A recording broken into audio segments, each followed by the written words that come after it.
Hello there, and welcome to the first episode of Sacred Jedi Texts. Do you really have a Star Wars podcast if you don't start it with hello there? I don't think so. I think that's the only way to start. So thank you guys for joining. My name is Zach Russo, and with me today are my two long-winded friends who talk with me on the internet all the time, Andy and Ted. Welcome, guys. How are you? Pretty good. Glad to be here. Great to see you. Thanks for joining me today. So this podcast series, we are going to focus on reading the Disney-era Star Wars novels. Right now, it's a super exciting time for Star Wars fans because we finally have new content in a new era in universe. The High Republic is an era set 200 years or so prior to the events of The Phantom Menace, which, as of right now, is the earliest, or at least before the High Republic came out, is the earliest chronologically time in canon that we've seen. So again, we're going to be focusing on this series as we get this podcast series started, and I'm super excited to get into it. So for those that are unfamiliar, I just want to give a little bit of background to what the kind of extended universe really is of Star Wars. So when Disney purchased the Star Wars property, the company reset the canon effective in 2015. So basically every source of media from Star Wars dating back to the 80s and 90s, we used to have like all these books and comics that were just independently released, and those are now considered legends. There is new content coming out in all sorts of media, like novels, movies, TV shows, comic books, graphic novels, even video games. And all of this is connected to the official lore of the Star Wars galaxy. And personally, it's my favorite aspect of Star Wars. It really is what kind of lit the fire as a Star Wars fan in me. I love the gaps that this type of content can fill within the universe that we see in the movies. It's always been a super interesting to me. So I'm really excited to actually finally be talking about it on the internet. Because if you don't talk about it on the internet, do you actually like it? Are you actually a fan? I don't think so. You have to have a podcast about it. So, again, thank you guys for joining us today. And let's get into it, shall we? Ready? All right. Absolutely. So before we get into the actual story discussion, and disclaimer, this is going to be very plot heavy. So let's up front, let's do a spoiler alert. It's going to be all spoilers. We're really talking through the book. And so I want, if you guys are interested in reading, please read along with us. I think it's super interesting to kind of hear discussion after you read a story like this, or in our case, listen to a story like this. But I also really want to appeal to folks who want to stay up to date in the canon that don't necessarily have the opportunity to read or want to read these novels and stories. So, we'll kind of offer the best of both worlds. But I want to ask you guys your first impressions of the High Republic era. I think it's safe to say that we're all interested in what this era has to offer, but how do you feel visiting this untouched terrain in Star Wars? Andy, I'll start with you. At first, when I heard the announcement of the High Republic only being 200 years prior to the Phantom Menace, I was slightly disappointed knowing that it was so close and not far enough. In my mind, I was hoping that it would be something closer to the Old Republic, where we were going to finally get that territory, because this just seemed too attached to the universe we already know. What could happen in this story that makes it, worth my interest when I know that in just 200 years, we've got Yoda still there, Chewbacca, he's going to be born sometime in this time period. You've got Maz Kanata. So these characters that we're already familiar with, and we know kind of where their stories end up. So there's like less weight to it. But that being said, after reading book number 1, really it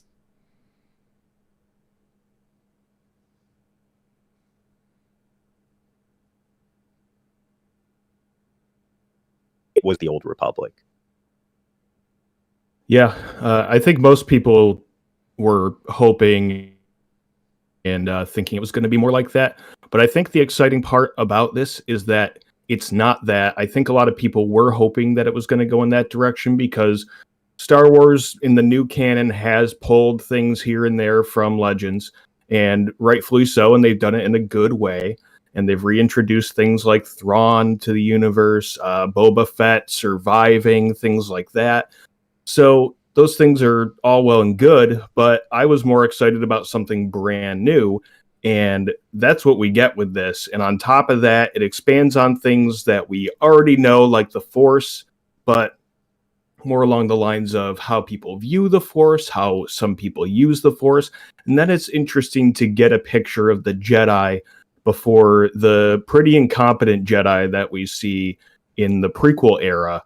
That everybody, for the most part, maybe not everybody, but at least I don't like them, because you find yourself watching those prequel movies questioning pretty much everything they do and how they let all the things that occur happen. And, to the credit of the Star Wars team, through these books and through these comics, they've expanded on that stuff and made it feel more realistic and made those eras more enjoyable. But I was excited to just get into something that's brand new, but also just to expand upon different things that you can expand upon with any Star Wars story, that, just expand our understanding of things that we already know, but we're not completely familiar with. Yeah, I agree. I definitely thought when this was, when we heard about Project Luminous, which was how it was introduced, and there was a lot of speculation on what Project Luminous could be, and as we learned more about it, we knew we were going back in time, and a lot of people thought we were going back to the Old Republic era, which I was actually really looking forward to at the time when that was largely the rhetoric going around, that's where we're going to be visiting within this new series of stories. I was really excited about it because it was so far removed from anything we knew about in Star Wars, outside of the in-universe tales about the Old Republic. That said, this era is extremely interesting after this first story by Charles Soule. We're introduced to the High Republic era as a time largely of peace and prosperity in the galaxy. There's little conflict throughout the galaxy. We're introduced to a time where we're in the infancy of hyperspace still. The Outer Rim is still being established. And that kind of gets set up right away. So let's jump into the story discussion a little bit. So right off the gate, we are introduced to the Legacy Run, which is a freighter ship that is taking passengers and cargo to the Outer Rim through one of the few established hyperlanes out to the Outer Rim, and that's kind of what separates that kind of new frontier in the galaxy, being the Outer Rim, is that there's just not a lot of access to it right now. And so Captain Hedda Cassett, I think is how it was pronounced, is the captain of the Legacy Run. Like I said, she's transporting passengers, and we find out also that it's going to be important coming up, liquid Tabana gas, which essentially is explosives, and they're transporting that right along with passengers, so that's kind of interesting. But yeah, so that's kind of how it gets set up. Now, once we have kind of we set up all the passengers, the Tabana gas, we're going through this hyper lane, one of few. Something happens that shouldn't be able to happen, and that is there's an interference in the hyperlane. An obstacle comes through this hyperlane, and Hedda Cassett has to kind of evade it. She has to maneuver around it, and she actually does, but by doing so, it tears the ship apart. And this is the great disaster that sets off the whole story, and we just jump right into absolute chaos in the galaxy. Right after being introduced to this era of peace and prosperity, it throws you into a tailspin. What do you guys think about this? Like, it really jumps off right away. It doesn't give you much time to breathe. Well, the first part of it, like the fact that we get introduced to this captain, we don't really get to know the people who are on the ship as very well, but we're introduced to some minor characters who now you can start thinking about, what their story is going to be like. Doesn't matter. At the end of chapter 1, you're led to believe that probably everyone on this ship is dead. Mm-hmm. Got a quick correction though, Zach. This is not the Great Disaster. We're not there yet. This is the trigger to it. The Great Disaster will come from the Legacy Run. But I thought it was like so, and this is going to continue on throughout this book, where they do not hesitate to go a very dark route with things. That when you think Star Wars, you think, oh, it's happy. It's like, yeah, there's some dark elements to it, but it's mostly good. There's a lot of good in this, and you see it right away here in chapter 1 where, okay, yep, and now let's throw something at our characters that's not good, and it's dark and possibly a lot of death. Yeah, and what a way to start things off, too. Like you said, Andy, introducing characters, making you care about them for a second. It felt like Game of Thrones, kind of, where you get introduced to people and you get a feel for them, and then suddenly they're dead. I will say, though, just to add to it, right before, Hedda Cassett is confirmed to die. But right before that, she is able to activate some of the ray shields to try to save as many people as possible when she realizes that the ship is going to tear itself apart. So, unfortunately, though, she dies before knowing whether or not she saved anyone. So that's another little plot thread that'll come up later, is who survived, what parts of the ship survived. So now you're left wondering about all of this. So it just gets you right into it right away, and it's super exciting to start off. Absolutely. Yeah, and I think that's a big strength of the book overall. You know, one thing that is a little confusing, and I talked about this on the first read. There are a lot of characters that get introduced, like a lot, and we'll try to touch on most of them, but there's no way that we can remember all of them. Some are important and will probably be more important in stories, you know, coming up. Some are not and really just serve a purpose within the story, and Hedda Cassidy is definitely one of those purpose-serving characters. So after we get introduced to the destroyed Legacy run, we move over to Soule, which is the system that really is the first system affected by the Legacy run disaster. We are transported to this monitoring station in Soule, where they basically monitor ships coming and going through this hyperspace lane. And correct me if I'm wrong, but it seems like this is really like the only hyperspace lane going to the system. So it's like they see everything coming and going from the system, from this one station, because it's so limited. There's really no... I think it's the main one. It's not, there are multiple. Hyperspace is explored in this era. They have lanes. It's just people have not started going out there yet. They haven't really explored it. They have lanes, but there's many uncharted lanes that will come into play throughout the story. Right.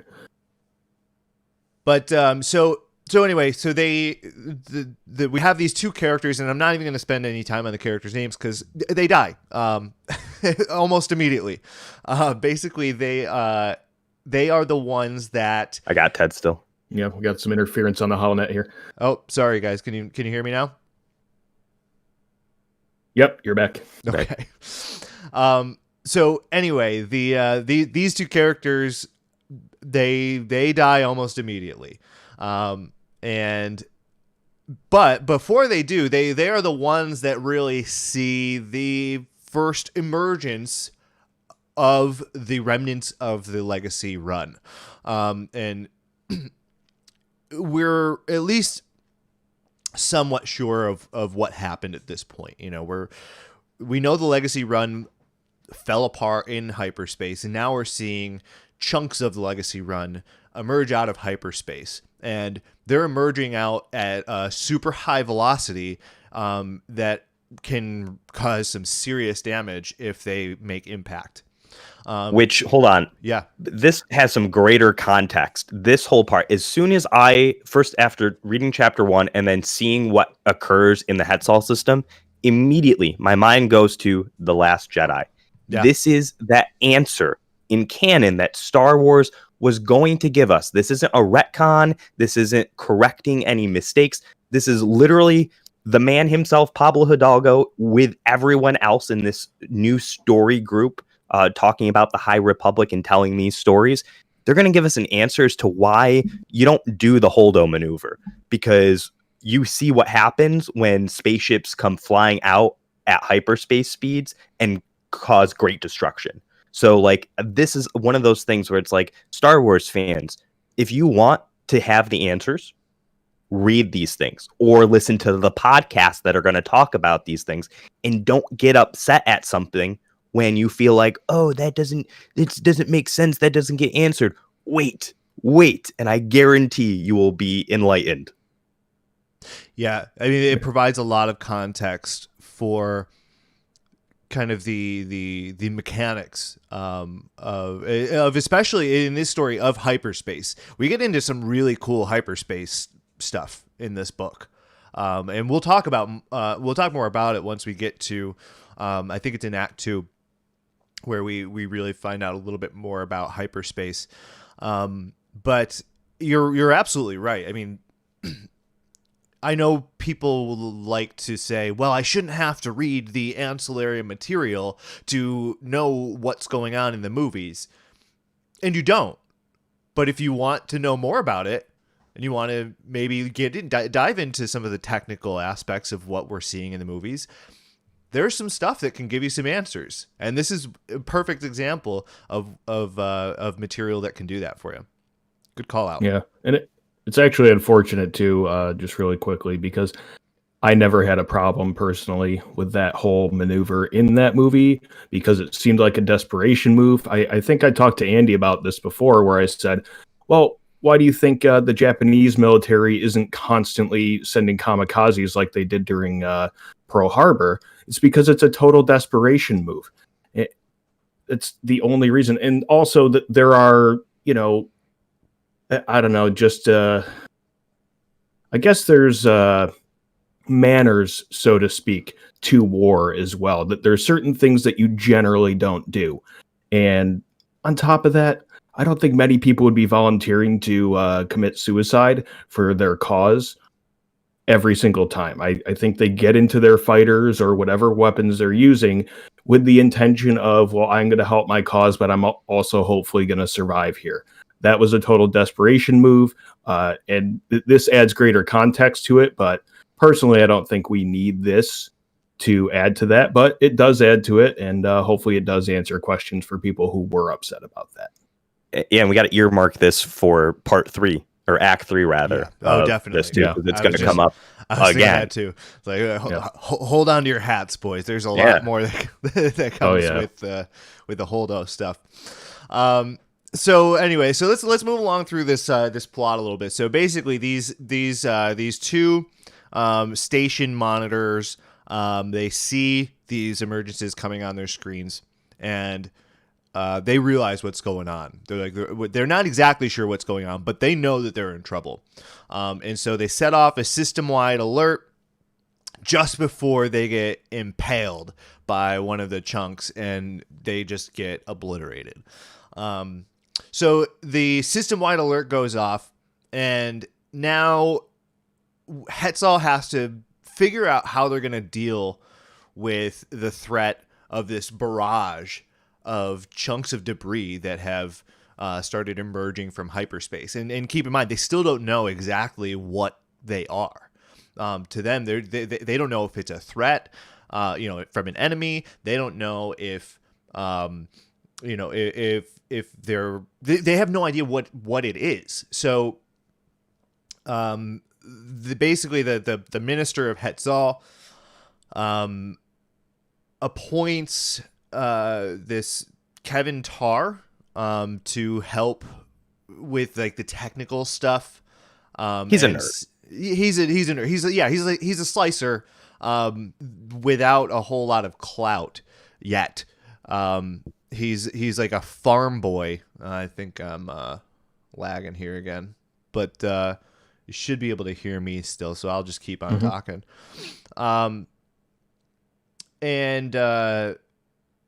We also find out, consequently, because this is a time of peace, and I just found this really interesting, because this is a time of peace, the defense budgets on this system in particular, and I'm sure in other systems around the galaxy, have been slashed and allocated for other things in the system. And so they don't really have a way to try to deal with this and get folks out of there.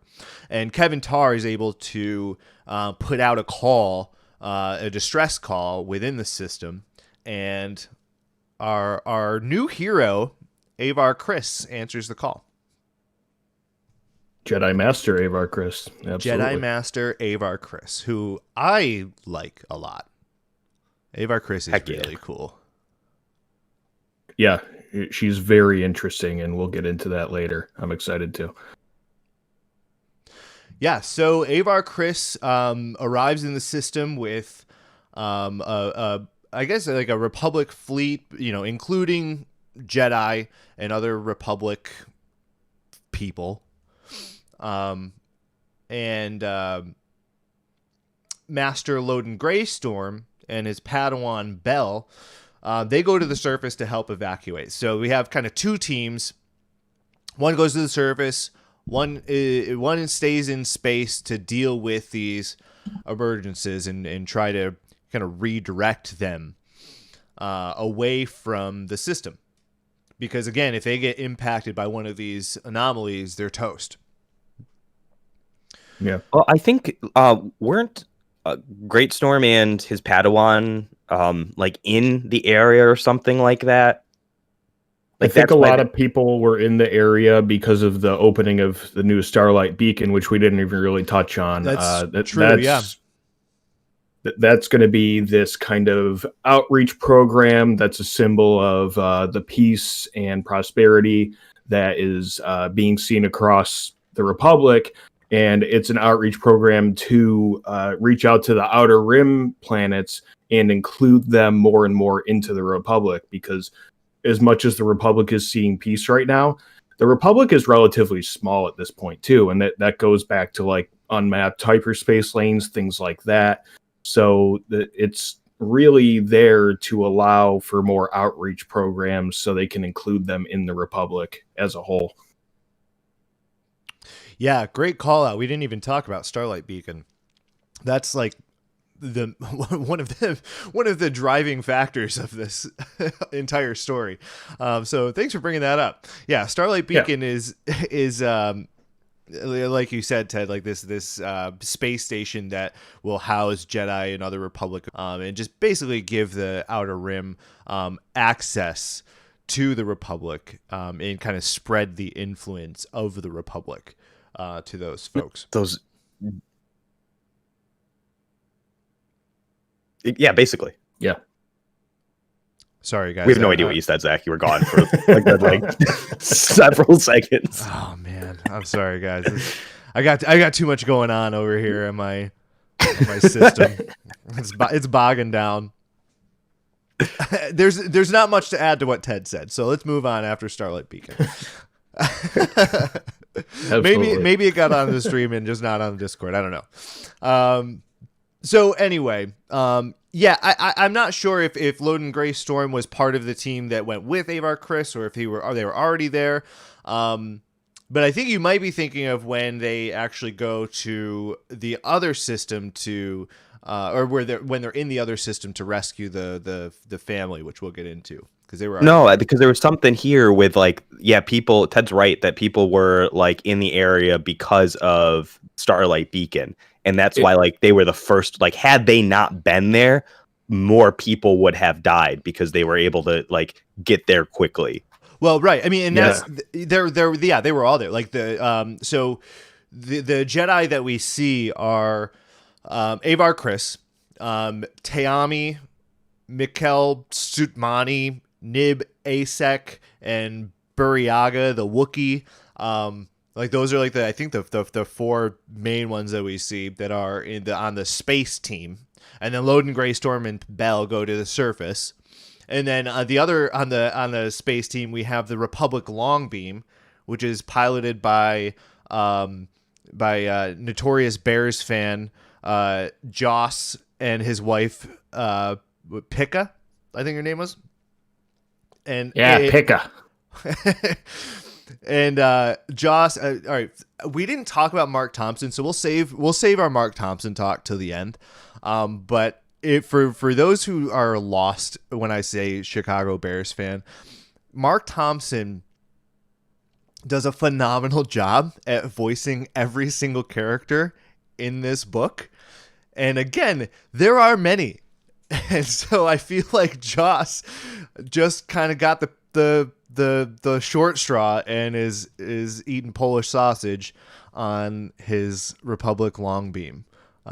Got his list funny. Of 40 probably character voices that he's got down pat that he doesn't have to do any, and there are literally 42 characters in this, so you knew someone was getting the short straw. And exactly. It's Chicago Bears fan, that's the bottom one on his voices that he can do.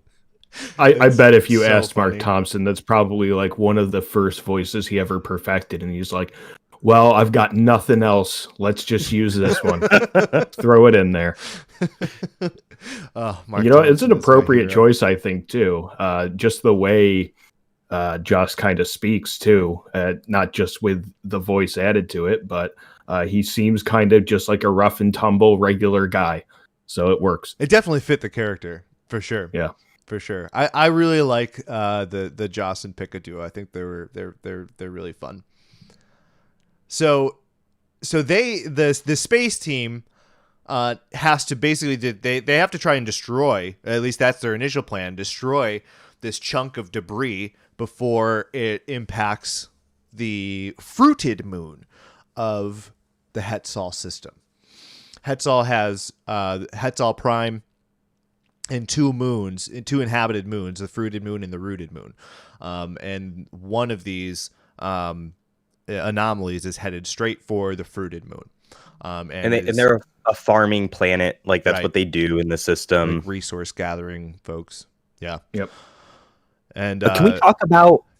Oh, sorry. No, go ahead. Well, just in this moment, like, we're getting introduced to a couple cool things. The vectors, which are the Yeah. X-wings of the High Republic. Speak on it, sis. And the what is the other ship called? The long beams. The long beams. Yeah, which is just like the what's it called? I'm blanking on what's Leia's ship? Tantive 4. T4. It's The kind of like the blockade runner? Tantive 4. Yeah, essentially, of like the era. So like this is something that, again, how do you do this? You're going back in time, so how do you introduce like new things to it, which was my concern with being so close. But I kind of like this because these ships are pretty cool. So with Vectors are badass. the vectors, they're controlled by the lightsaber. Yeah. So like a Jedi has to be the first, is really the only one that can pilot this. So you're not getting, Wedge Antilles into this type of X-Wing. You can really only be a Jedi to control it. And then like just how we're going to see later on, these ships, because they're controlled by the Jedi and the tactics that they're able to use because they can communicate with the Force to one another, it's like something that was like, wow, that's actually really cool that we have this in here. And I can see it as being totally different than what happens later on. Kind of Ted's point, what he brought up at the beginning of this, like, we know what the Jedi are like. They kind of suck at the Phantom Menace. So like now we're seeing Jedi kick ass and fly these super cool planes that like they need the Force to like really be able to control. Well, and like they work and- together too, Mhm. which is the really cool description of how they fly. They almost fly like a flock of birds. Like every move is so in sync. And I love the way they described how they fly together in this. Yeah, to steal a quote from Mighty Ducks, ducks fly together. But yeah, these vectors are so cool. Just to keep talking about that really quick, they use the lightsaber as a key, which is really cool. Yeah. And on top of that, they power the weapon system. So the laser cannons are powered by presumably the kyber crystal in the lightsaber. And it also seems like sometimes it's hard to tell when you're listening to an audiobook because it's just kind of going at a certain pace, a lot of the details. But it seemed to me like they are mostly controlled using the Force as well. So rather than being powered, I'm sure they're powered in some way. They can't be completely controlled by the Force, but it seems like all the maneuvers that they pull off, like you said, Andy, are like almost exclusively controlled by the Force. And we see that a little later on too, with kind of like a vector drone at one point a little bit. Yeah, I was just gonna say, hold on to that thought, because yeah, one of them is kind of controlled directly by the Force, which is kind of neat. Absolutely. Is it in this part that they tell us though the mechanics of like the fact that they do have like physical buttons or like mechanical levers and whatnot, or is that later on? I think that's later on when When we're getting to that, okay, yeah. I think it's in like Act 3 when Skier, Skier with like 3 S's in his name. I saw his name written out the other day. So yeah, all right. So let's move through this part, because all right. So it's a little slow up to this point. Like we start out with a bang, and then we just kind of jump back and forth between, a couple of different storylines, and basically we're counting down to the impact of when this is going to hit. And That's there's a huge strength of this part too. Like we didn't talk about that, but every like chapter, it's like a countdown. So it's like it starts at 80 minutes to impact, 70 minutes to impact, 60 minutes to impact. So it's like it's leading up to something. It's building on this tension, and meanwhile, there's all this chaos happening in the Hetzal system. So like we're getting to a point where it's like, oh, what is going to be this thing? What is going to be this thing that's going to happen? Yeah, it's interesting you say that. I think I can see how it can be considered a strength, but throughout all of the Act 1, and I just want to touch on this real quick before we jump back into the story. I found it a little too slow. I found it a little the pacing to be a little off in the first act. Just because there's so much going on, but we're seeing these little micro events within this 2-hour span. And like it takes, if you're listening to this book, it takes like 4 hours to get through 2 hours of real time. You know what I mean? So I just felt like the pacing is off a little bit here. But I do agree that it builds the tension really well. You can feel the anxiety of how this is going to be resolved before the actual impact happened into that. So we left off where we were talking about this space team is trying to now destroy this chunk of space debris that's headed for happened again. Sorry. I'm going to back up. So this space team is trying to destroy this chunk of debris before it hits the planet. Excuse me, the moon. But Buryaga, which is the Padawan Wookiee Jedi, his strength in the Force is empathy, essentially. And there's a lot of really cool Jedi stuff in how they use the Force in this. And I let's touch on that a little bit later because I want to get through this first part. But Buryaga in particular, his strength is empathy, and he actually could feel the presence on this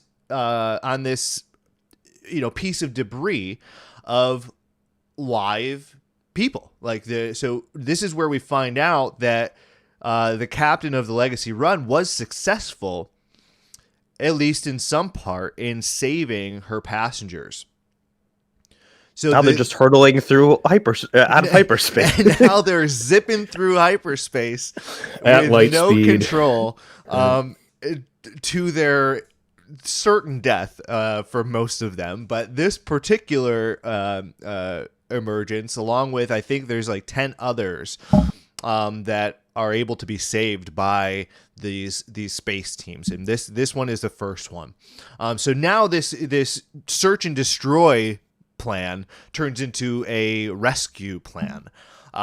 So they have to figure out how, now they can't just shoot this down. Now they have to figure out how they're going to slow it down so that they can actually rescue it.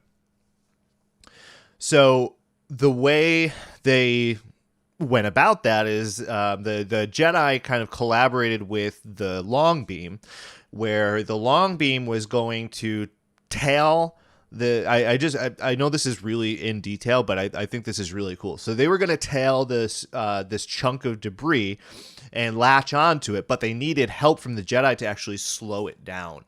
And so the Jedi use all of their muscle in the Force to slow down this chunk of debris by what seems like a fraction of a percentage, but like just enough for the long beam to latch on and slow it down so that they can actually rescue these people, and they succeeded.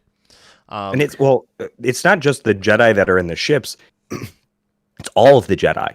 Avar reaches out in the Force to call upon even like Yoda to participate in this. Not for this one. That's a little bit later. Not for this one. So you're right, and that's the other thing that's happening is that there's a piece of there's a cargo piece of this ship that contained the Tabana gas that we talked about earlier. That one is headed straight for one of the 3 suns in the system, and essentially is going to destroy everything in the system if they can't get this to move. So that part is super cool. So before we get into that, but the Jedi, or the long beam, basically they spread how they did this with this chunk to save the other chunks that are still floating around in the system. And then we see Avar Kriss realize that they've got another problem. They have this container of Tabana gas headed straight for the sun, and it's going to destroy everything. And so, Andy, what happens? Well, they have to use the Force to stop it. And in order to do that, they need a lot of Force users. So Avar Kriss, and one of the things that we're going to learn more about with each of these Jedi that we're introduced to is everyone kind of like has a different flavor with the Force in some way, like like it's like kind of way that either they see that or like the way that it interacts with them. And Avar Kriss is able to use the Force like a big musical score. She's able to hear everyone's different notes in the Force and how they tie together. So basically what she does is she reaches out and gets all of the Force users throughout the galaxy that she can reach, whatever they're doing, wherever they are, to aid in this assistance. So this is how she visualizes it, is like this musical score basically happening. And we learn that Jedi like Yoda are participating. We learn that Jedi are dying because of this, because they either exhaust themselves and fall off a cliff, or in the ships that they fly crash into one another because they pass out from exhaustion. So it's just this very epic moment. And when you've got the book on tape, or the Audible, not on tape, that's a boomer moment. But when you listen to an Audible, one of the benefits of it is you get Star Wars music. And you've got John Williams' score behind this epic Force moment that just makes it way better, in my opinion, than just simply reading the text of it. It's like you're closing your eyes and listening to a movie unfold. Yeah, completely. It's a totally different experience. And not only are all these Jedi participating in this, like they are coordinating hitting this piece of debris with the Force in the same exact spot. So it takes an incredible amount of concentration to do that. And, you know, we touched on it earlier, but like this is just one of those little threads that like makes you think these Jedi are so much better than the prequel era Jedi, because they're able to coordinate in this way. Like literally when Avar Kriss uses it, and I don't know if you guys mentioned this part, she kind of like tethers all of the Jedi together through the Force, almost like a Wi-Fi mesh router, which is like immediately what I thought of when she does that. Like not only does she hear the Force in notes and as a song, but she can tether everybody together, which is like, in my mind, a Luke Force projection level technique, I would imagine, just being able to connect everybody. So that's how she's able to connect everybody's feelings and get this message out to everybody through the Force. And when she does this, oh man, I just lost my train of thought. Damn. Well, I mean, you're right. I mean, she's one of the strengths of her. So she sees the Force as like a song, but her kind of specialty is communicating through the Force. Like and that is something that you really don't see in other iterations of the Jedi as much. Like they really think through the Force. Like they, especially Avar Kriss, like she can not like you said, not only tether everybody together, but like really communicate between parties through the Force. And it's super, super cool. And I don't think this moment can be overstated. Like you hit on it too, Ted. Like this is a Force projection level Jedi move. Like this is the This is some of the coolest, most powerful Force techniques we've ever seen in Star Wars. To get everybody not only in the system but across the galaxy. Jedi from across the galaxy work together on this one same mission to hit one particular spot on one particular vessel to move it out of the way of the sun. Like it's really, really cool. And I hope that everybody listening has read it or will read it, because what we're talking about doesn't give the moment justice. Like the way Charles Soule describes this moment is super, super cool. He does a great job of really giving you the magnitude of what this moment is. And this is something you could never get in the movies. You can't. The closest you could get to visualizing this is probably the cartoons, because they have so much more freedom with what you can do to interpretate things outside of CGI. Otherwise, you're having to use CGI to do these things, and then in a movie, that's a big part of the budget. So you can't do this type of storytelling in other media, and it just happens to work so well in audiobook form. Yeah. And I actually remembered my thought really quickly.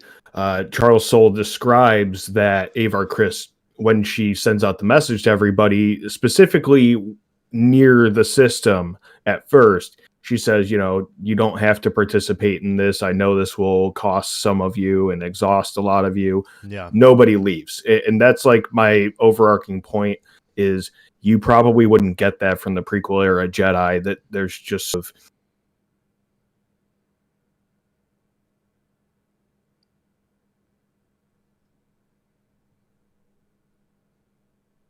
Obi-Wan, but like it always seemed like the Jedi weren't necessarily on the same page when they were trying to work together. In this case, these guys are all on board. They know what's at risk, and they even talk about that they're risking their lives for 40 billion people that they don't even know, but they're ready and willing to do it. And then that reaches even across the galaxy to Jedi that are on Coruscant, like Yoda.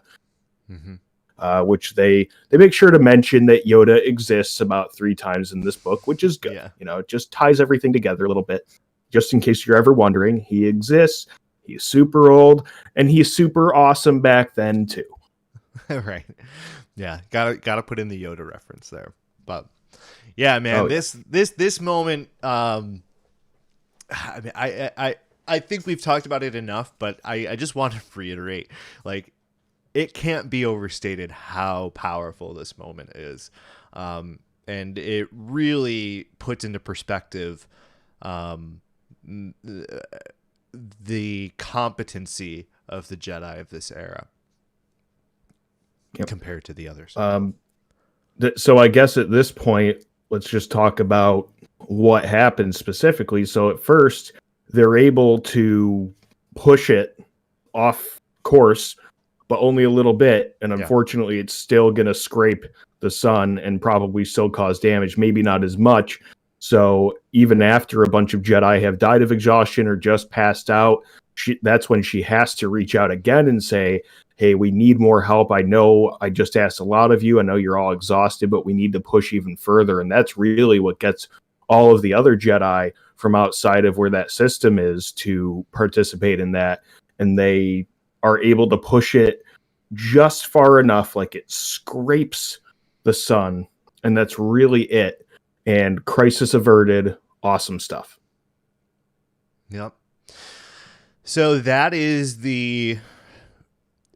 the initiation to the Great Disaster, right? So the Hetzal system is the first one affected by it, and they were able to save most of the system.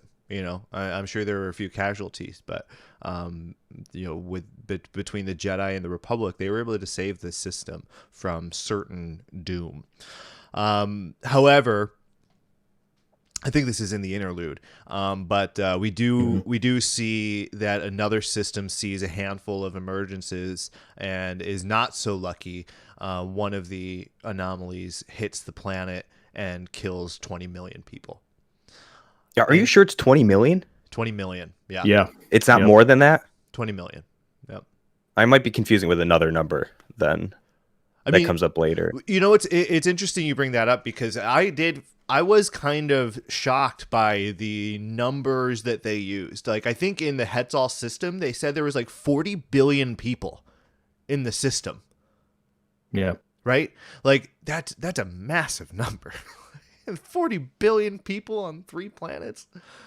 That's huge. I guess though it's 2 moons and a planet, so I guess if they're all habitable, then they can house quite a few people, and who knows how big they are compared to Earth. I guess I just, yeah, that's true. I mean, I guess I just kind of assumed they were small, but yeah, there's three system or three planets in the system that are habitable. So, And also a pretty good rule of thumb just for Star Wars in general is just to throw science out the window, because when it comes down to it, it's science fantasy, and when people get super nitpicky about that stuff, like it is interesting to like question like, wow, that's a lot of people, but like at some point you just got to be like, that's Star Wars. Let's move on, you know? Yeah.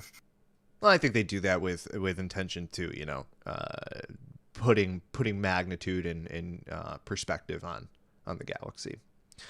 Yeah. All right, so now we move into Act 2. Whoa, hold on. No, we don't. We don't. We No, didn't really don't. finish that interlude part, so we're in the Abdallah system now. And obviously, like you said, a piece of the anomaly hits a planet and kills 20 million. But that's when we get an introduction to our villains of the series. So, like, this whole thing has happened with really no conflict from anybody on the outside until we see this villain called the Nihil. So they appear, and their ships are described as super ugly, kind of all different ships. But the one thing that keeps them uniform is they've got these 3 lightning bolts painted across the ships. So that's their sign. And they're described as mass marauders who are thieves, murderers, and kidnappers. But they're very unknown. A lot of people say that nobody's like said that they've survived actually fighting against them. Some people have said they've escaped from them, fled from them, and like got lucky and everything. But not really much is known about them. And the big thing that happens here is one of the surviving ships that comes off the planet before it's destroyed, while it's leaving, it just gets swarmed by all these Nihil ships.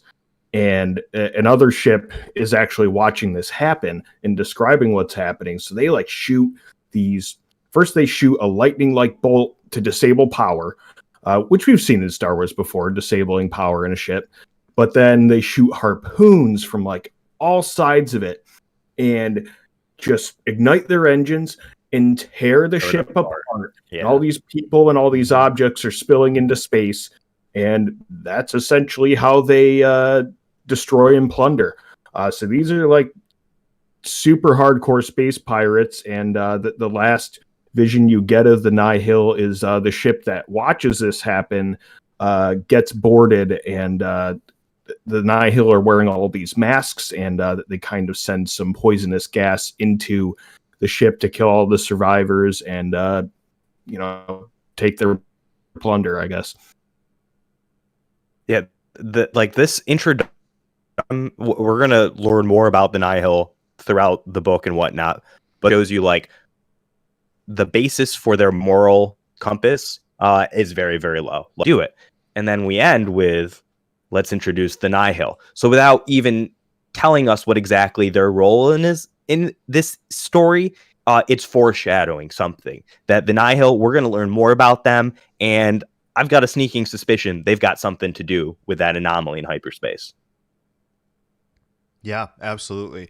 Yeah, I guess I didn't really put that into the Act 1 because it's really just the introduction to the Nihil, and it does set up what we can expect from the Nihil, but it's largely inconsequential to the story at large. It really does just kind of set your expectations for this horrible group of people. No, I don't know, because of the Abdal system, like that is essentially the Great Disaster. Like that's 20 million people die because of this. Like you think that you were successful with stopping the disaster from the Legacy run, but you weren't. We kill off 20 million people with this thing, and now that's going to trigger a response. The galaxy has to do something, and that's where part 2 picks up. Right, exactly. Well, and I think that's the real consequential part of this story, is that the Abdal system gets hit. Like they lose a lot of people to this event, and you're absolutely right. Now the Republic has to respond, and so we go to Coruscant in at the beginning of Act 2, and we have Chancellor Lina Soule, whose claim to fame is her quote, "We are all the Republic." She is a super popular leader. She has led through this time of peace, but now the Republic has to respond to the events that happened on Hetzal and what is it, Abdalis? Is that the other system? Abdalis, yeah. So we're on Coruscant, and we're holding a meeting on how disaster in the Outer Rim, and it's I'm lagging again. I'm going to wait for this to resolve itself here. Am I back? Mm-hmm. You're back. Okay. I will fix this for next stream. Sorry, guys. That's okay. Okay, so we have to figure out how we're going to handle this disaster on the Outer Rim. Remember, the Outer Rim is still relatively a new frontier, and there's this has a lot of implications for how the Outer Rim will survive. Will be kind of a impactful in the galaxy, I guess, for lack of a better term. Well, and I think it's also setting us up for what's going to happen in the prequel trilogy, which is you've got the Republic versus Separatists. The Separatists, who want to get out from what the core has done, because the core is basically just caring about itself, not really these other territories.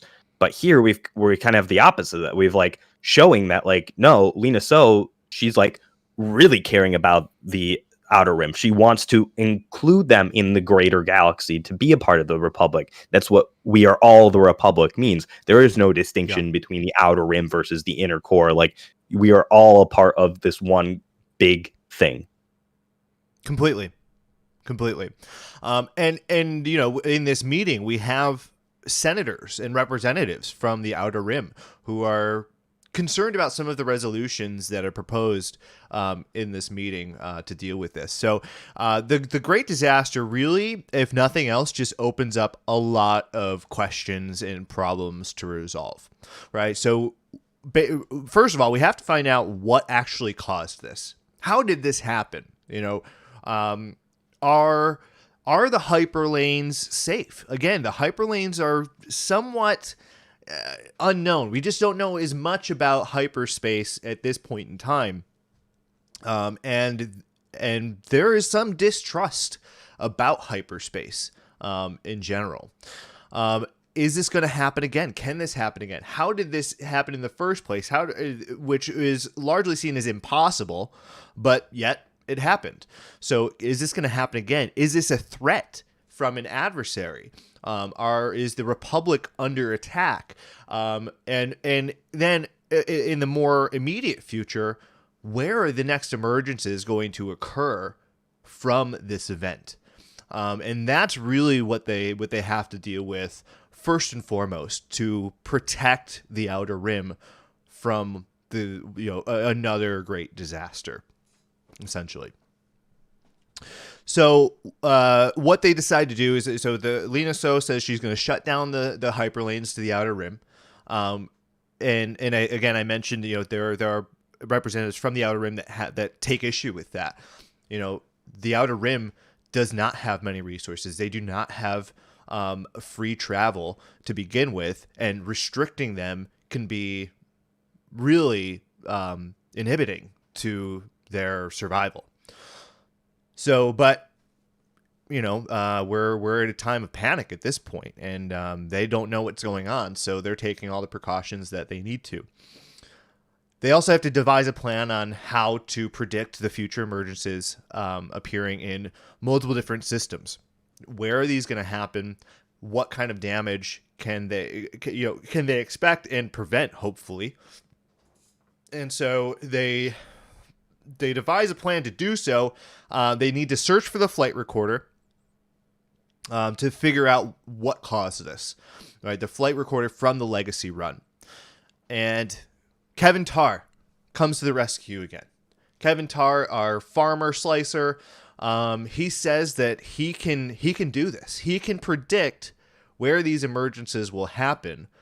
Caveat, he needs tens of thousands of navigation droids to do so. He has to link all these droids together.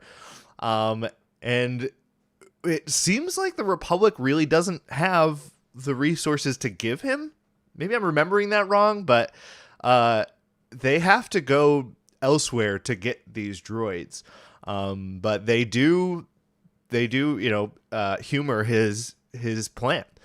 They're like, well, because most navigation droids are built into ships. You don't just you don't have them separately. So it's like, okay, we got to either take them out. Yeah. And then they don't manufacture enough of them. So it was just it's one of those things where if you compare it to a real world situation, think of World War II when they turned car factories into tank factories. It's like the Defense Production Act. Yeah, essentially, that's what needed to happen here. Is you realize, okay, we've got some thing that needs to get solved. We can't do it because the government just doesn't normally produce these things. So hey, now we need to get the private sector involved with this. Yeah, and the interesting thing is too, not only do they need all these droids, but it's to recreate a simulation of what happened, so they can see what happened and discover how they're going to handle that, but also they need to be able to figure out where these next emergencies are going to happen. And on top of that, there's another team that's literally going out and finding as many pieces of the anomaly as they can that are out there, kind of bring them all together to kind of recreate the Legacy run in an attempt to say, okay, well, here are the pieces that we have missing here. How many of them could emerge? Where will they emerge? All this stuff. So yeah, like you said, I think they end up saying he needs 100,000 nav droids, which is insane. And for them to even humor him shows that this is dire circumstance. And the way they do is they send him, Avar Chris, and another Jedi, Elzar Mann, who we haven't really introduced yet, to meet with the Santeca clan. And that might sound familiar because we know Lor Santeca from The Force Awakens. He's the guy who ends up giving the piece of the map to Poe Dameron to find Luke Skywalker, that ends up getting put into BB-8 and ends up driving the plot of that, which makes sense. So the Santecas are described as these people who are hyperspace prospectors. That's their trade. So they're the ones who go out into space and map out these hyperspace lanes. So you kind of get a picture of how new this thing is, to the point where there are prospectors looking for lanes and mapping them. Yep. So the Santeca clan, their family, are the ones who do that. And so they go to them to ask, is something like this possible? Could something have come out of hyperspace or come into a hyperspace lane when the Legacy run was in it to cause this disaster? And B, do you have enough droids for us? We need a lot of droids. Yeah. And when they're, I know we're jumping a little bit ahead, but we'll touch on this now. The Santecas seem pretty, they seem to be hiding something. Yeah, they're sketchy as fuck. Yeah. Elzar Mann, he has a knack for just picking up, I don't know if it's picking up deception in particular, but picking up on,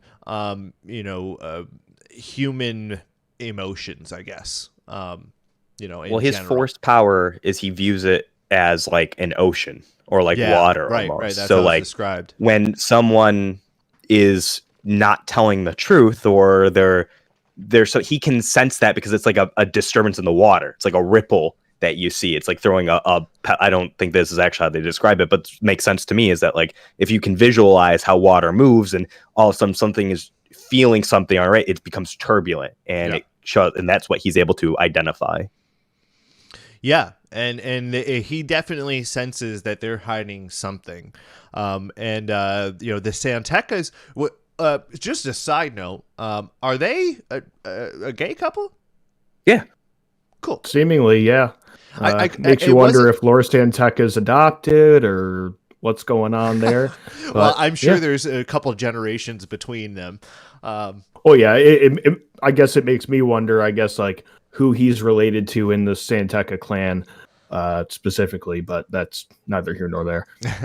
I think it's cool. Like they didn't come out right and say it, and I didn't even realize that they were both men until I reread it again. But yeah, it's hard when you've got Charles Soule or Mark Thompson doing female voices. Yeah, because it just sounds like what would be maybe a gay man's. Yeah, yeah. So, but I think that's pretty cool how they do. He just Charles Soule just kind of put that in there. Nice job. But at any rate, so they don't really get what. Hold on. What if the only reason why Daisy? Oh, we were really off there, huh? Yeah, we were all off. Oh, sorry. All right, Andy, go ahead. What were you saying? Oh, Zach, your sound. I'm down? No, mine is just like a funny comment. It doesn't matter. Yeah, like your sound's like way off. My sound is way off? Yeah, you're talking, and now we hear you. Yeah, you're out of sync with your video. Oh, no. Well, it's fine. Right. Ignore what I was just going to make a joke, so keep going. Well, if it's a funny joke, I want you to say it. I don't know if it's funny now. I was just gonna say, okay, what if Mark Thompson, the only reason why we have Daisy Ridley, who is cast in the role, is because they were doing some like recording stuff and Mark Thompson could only do a female British voice. And they're like, shit, now we got to find a female British actor to do this. Otherwise he won't be able to do it. We won't have our best reader be able to do this for us. You might be onto something. I can definitely see a universe where all of Star Wars is revolved around Mark Thompson. In fact, I wouldn't mind that universe. Wouldn't mind it. Not at all. I love Mark Thompson. Absolutely. All right. So anyway, this actually happens a little further into the story. So we're going to backtrack a little bit.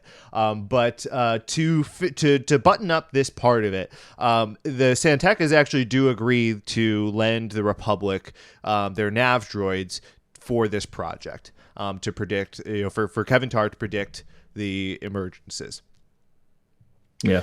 And the part that Elzar Mann thinks they're lying about, though, is when they ask specifically, is this something that could have been possible, that something could have gotten into the hyperspace lane? And that's when he like feels that ripple specifically. Yeah. They're like, no, there's no way. There's just no way. Yeah. Like, and he kind of has a forced argument with Avar Chris, which, by the way, there's some tension going on between those two, that they've known each other since they were Padawan. Let's just say that. Mm-hmm.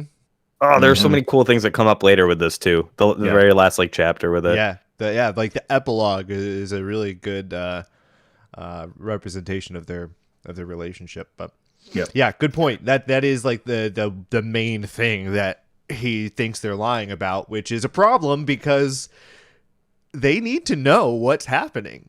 And the Santecas seem to know something that they're not sharing with the Republic. Yeah.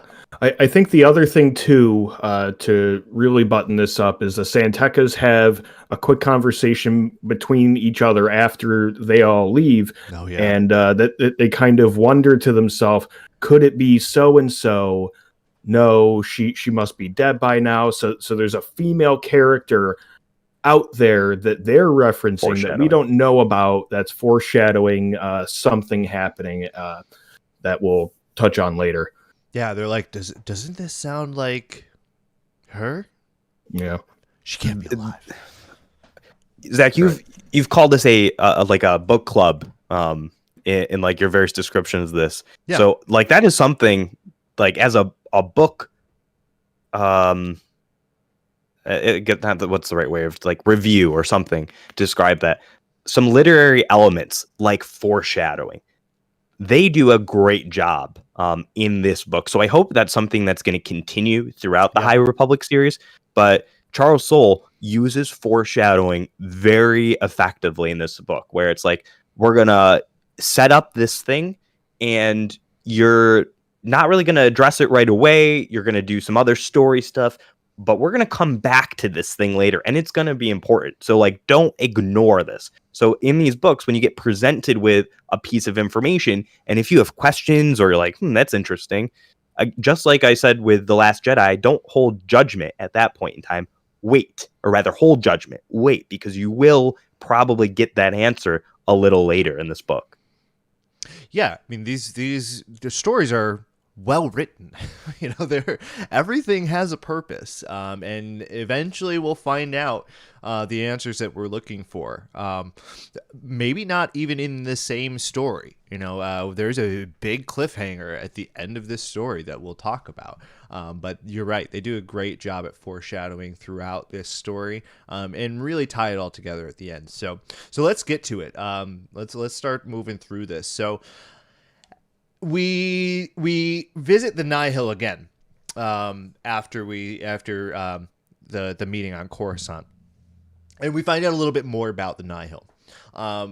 Basically, the Nihil structure is this pyramid type hierarchy of chaotic soldiers, essentially. It's kind of it's a weird juxtaposition because their motto is basically every man for themselves, take what you want, but there's still this hierarchy of power within. So it's an interesting setup, and they subscribe to the rule of 3. Which should not be confused with the rule of 2 of the Sith, but the rule of 3 of the Nihil is this pyramid-shaped hierarchy. So we have the 3 Tempest runners, and the Tempest runners basically lead what their crews. Their Tempest is what they call them. We have Kassav, Lorna D, and Panada. And they work with the Eye of the Nihil, who is Marchion Ro, who is probably one of my favorite characters in Star Wars in a long time. Marchion Ro is a super cool villain. So did you feel that way right away when reading this? Because my personal opinion on him is I do not like him at his introduction. I don't even like the Nihil at their introduction during these parts, because I'm like, here we go. It's not until we get into the end of the book where I'm like, okay, okay, you won me over, but you didn't get me there right away. Agreed. I mean, the Nihil in general, and Marchion Ro specifically, have a great arc through this story. And yes, I agree. I mean, when you first meet the Nihil, they're kind of uninteresting. They're just pirates. They're just out for themselves, and they seem largely inconsequential to the galaxy at large. Until we get deeper into the story and how they respond to the great disaster as well. Well, even like as we're learning about them in this like the Great Hall scene, because that's like at this point in time what we're introducing all these characters. Like the rule of 3, yet there's 4 of them. So it like I was annoyed by this introduction to them. Like, what? We're getting this rule of 3, but there's 4 characters now, and they each take a third. But that doesn't make sense, because if they're taking a third of the cut, then there's 4 of them. It doesn't work out mathematically. I won't lie, I was a little confused by that too. I think it's a way though, and just to talk about your point, Andy, quickly, as far as like their introduction, I think that's purposeful so they can have that arc that Zach talks about, because you feel a certain way about Marchion Ro, and the characters around him feel a certain way about him that we all do at the beginning, and you feel totally different about him at the end of it, and it's purposeful because he has a plan the entire time. But I think the intent of the rule of 3 plus 1 almost is the Eye is part of the Nihil, but he's also almost like a contractor. So the eye ends up being the one who supplies the Nihil with paths. So we'll kind of keep going with this a little bit. So paths are these seemingly unmapped hyperspace lanes that nobody else knows about. And at this point in time, nobody knows how Marchion Ro has these paths. All they know is his father, who used to be the Eye, had the paths, and he passed them on to Marchion Ro.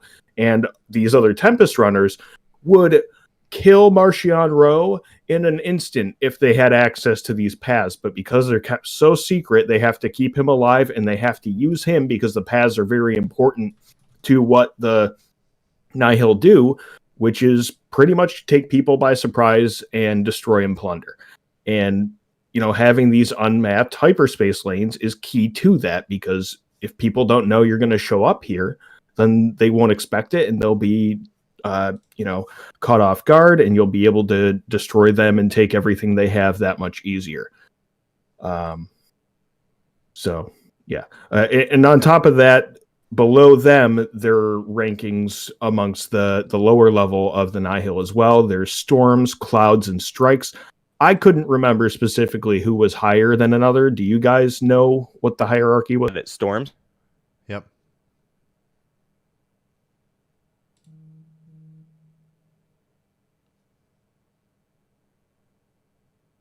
That makes sense. Sorry, guys. But I guess as we go here, we find out. Oh, that's okay. Well, Ted, hold on, we'll make sure we get that. So, Ted, you were just talking about the hierarchy within the Nihil. So their structure is you have the storms, which are run by the Tempest runners. So they're kind of in charge of those. And then storms have clouds, who are kind of like the next tier down, and then clouds have strikes, which are the bottom tier, and those are the grunts of the Nihil. Yeah, it's a real pyramid scheme. It is, because you have they talk. This is something they talk about too. Is like how the lower end people are like, oh yeah, like we're doing these things, we have all this freedom, but then it's like, yeah, do we? Because then we just end up like having to take orders from the person above us, and when we make a mistake, like, or if they make a mistake, like we suffer because of it. Yeah. And the strikes, clouds, and storms, depending, are very replaceable. They talk about that all the time too. Well, if we lose these guys, we'll replace them with more. If you've ever sold Lularo, you probably feel some things when reading this book. It is just like a really violent MLM. Absolutely. So I guess as we keep on going here, speaking of Marchion Ro's father, he thinks that the other Tempest runners killed his father. He doesn't have any proof, and he doesn't know which one or if all, but that's just something to keep in mind. But he ends up being worried about the Republic's investigation into the incident and wants to lie low for a while. So he tells them, we're not going to give out any more paths. We're just going to kind of lay low, and we're just kind of going to do what we can with what we have already. But Lorna D, one of the Tempest runners, proposes a job to him that's supposedly going to be kind of on the down low, where it's just kidnapping this rich family who settled in an outer rim planet called Elfrona, and it's just kidnapping them and ransoming them essentially, and getting a bunch of money for them. So he actually agrees to that and tells her to go and do that, but he says, don't get the attention of the Jedi, because there's a Jedi outpost on Elfrona, which is important in the immediate future and later on. Yeah, which this brings up, like, we're going to talk about it later, but like how this all develops is very strange to me. Like, how did we get to this specific part here? Like, Lorna D, because I'll have to spoil what happens later to get to it. So I guess earmark this and come back to it. But like, it's confusing me that Lorna D is the one who suggests this when it's part of a seemingly greater plot. Yeah, it is weird. I mean, we can talk about it now. Maybe we should wait. It's the weirdest thing to me is that she somehow has this plan, and Marchion Ro just right after he just said we're not giving out any more paths is just like, okay, fine, Like after he like puts his foot down, he's like, yeah, sure, yeah, go ahead. But you're right. How did she get this plan, this one plan that Marchion Ro was willing to do? I think you have to know that it's suspend ever your explained. disbelief a little bit when you get to the later part, as far as like how this develops. At least my headcanon would be, she mentions something, he hears Alfrona, and a little light goes off in his head because he has some knowledge that they don't know about, but he has the knowledge of, and he's just like, well, we can try to take advantage of this. And later on as we go on through the book, his plan, he even admits, like, Yep. I knew That's there a was really a good point. chance this could happen, and it was a very slight chance, but it went into my overarching plan here, but I thought, why not? Let's just take a little chance here. What he says later on really plays into this, and I think you're absolutely right. His whole thing is, I don't have plans, I have goals. Yes, And that's exactly it. And plans don't always work, but if you have a goal, there's a means to an end, and this is essentially what that is. Yeah, so I think Ted's headcanon is absolutely right then. Like, when he hears the planet, all of a sudden the gears start spinning, or he goes like, oh yeah, now be careful, don't draw any attention because there's a Jedi. And then later on, that's what we're going to find out. So, Right. Yep. All right, so let's keep moving, because the Act 2, and we've been talking about a lot of like the beginning of Act 2. There's a lot that happens here, and we jump back and forth between kind of 3 different story threads that will all come together at the end. So let's introduce one. Well, I guess I continue on this story thread on Elfrona. So Lorna D's crew goes to Elfrona to kidnap this family, and there's a lot that happens with this family, but I kind of want to skip past some of it because it's not all that important about the family itself. But what's more important is that Loden Greystorm and his Padawan Belle, as well as I think what's her name, Irdina. I can't remember her name, but I gotta look. There's a couple other Jedi that are on this outpost that receive a distress call from somebody that the son reached out to. The son of the family reached out to somebody, and they passed along the distress call to the Jedi. Regardless, the Jedi get this distress call and respond to this family that got kidnapped. Well, this distress call though is important. And it's kind of like a spoiler if you listen to the book, and probably not a spoiler if you read the book. I mean, it depends. I definitely didn't catch on to it. And I think it was purposefully a little distorted in a way, because it sounded more like a voice coming over the radio, like over a comm, than like the clear voice. So did you guys pick up on it though? I picked up. I caught it right away, and I was like, okay, like that's interesting. This is where I start liking Marchion Ro. Spoiler alert, because it's Marchion Ro. Damn it, Andy. It's important. We need to know that now. It is, yeah. That's a really good point. I did not catch it at first. I didn't know. So if you don't, especially if you're reading, this is really what sets things into motion. Marchion Ro, like Andy said, ends up being the guy who calls, and that, like I said before, he just kind of gets this little idea to put these little things in place to see if maybe, just maybe, things can go his way and his goals can be obtained. Yep. Yeah, so the Jedi obviously respond, right? They have to respond because they're the Jedi, and they're the best Jedi ever, right? So they try to chase down the Nihil before the Nihil can take off from the planet with the family.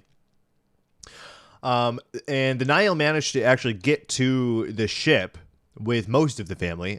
They chuck the mom out before they get to the ship, and the girl out of the ship, Out of the in airlock, air. yeah, when they're actually in the air. Right. And so the Jedi follow the Nihil into the air, and we'll continue on this story. It's a cool thread, but there's just so much detail in this particular story that really doesn't matter a whole lot in the grand scheme of things. So, unless there's anything else you I guys don't know want to touch about on. that. Okay, I would not. Go Well, ahead. I don't want to say that definitive of a statement right now, because I think there are threads from part 2 that are going to be picked up in other High Republic material. So some of the things that Sure. these characters that we are kind of glazing over right now, yeah, we're going to continue with their stories in other material. But one thing we didn't mention, or we kind of alluded to earlier on, was, okay, the ships that they fly, which I'm going to keep forgetting their names. The vectors? The vectors. So how the vectors get flown, one of our Jedi controls 2 vectors at once during this little sequence of events. And the way that they're able to do that is because the vectors are designed in such a way that they have mechanical controls. So unlike buttons and things, or like computerized controlled parts, they actually have physical mechanical things so that they can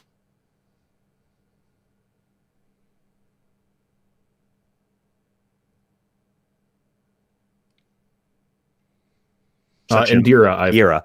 She's such an amazing pilot that she's able to not only fly hers, but control another one at the same time. Yeah, so she flies hers and another one into this scene to help them in this rescue, and basically drops off the unmanned one for Loden Greatstorm to start riding. And that helps them in the rescue sequence here. There's another Jedi. I think we're getting a little bit ahead of ourselves. I think that's in Act 3, if I'm not mistaken. But it's all part of the same. This is what's hard, because you keep skipping back and forth. I know. And between these sequences, I kind of full disclosure, I was kind of trying to figure out how I wanted to how I wanted to organize that, because we could just go off the same threads and do that in order, but chronologically they kind of all these events are happening at the same time, so there's another event. No, I think this is part 2. This is where it happens. Well, the rescue doesn't I happen still think until that part 3. happens a little later, though. There's still more stuff that happens chronologically, like Zach says. We've got 2 other threads that are going on at the same time here. Yeah. Oh, I get. Yeah. So if we talk, yeah, I get what you're saying now. Yeah, I mean, it's these 3 stories, or these 3 parts of the stories are all happening simultaneously, and they'll all wrap up together. So the next story, well, I guess if we're going chronologically, what we see next is Marchion Ro on his flagship, and this is where we find out how Marchion Ro is getting the paths.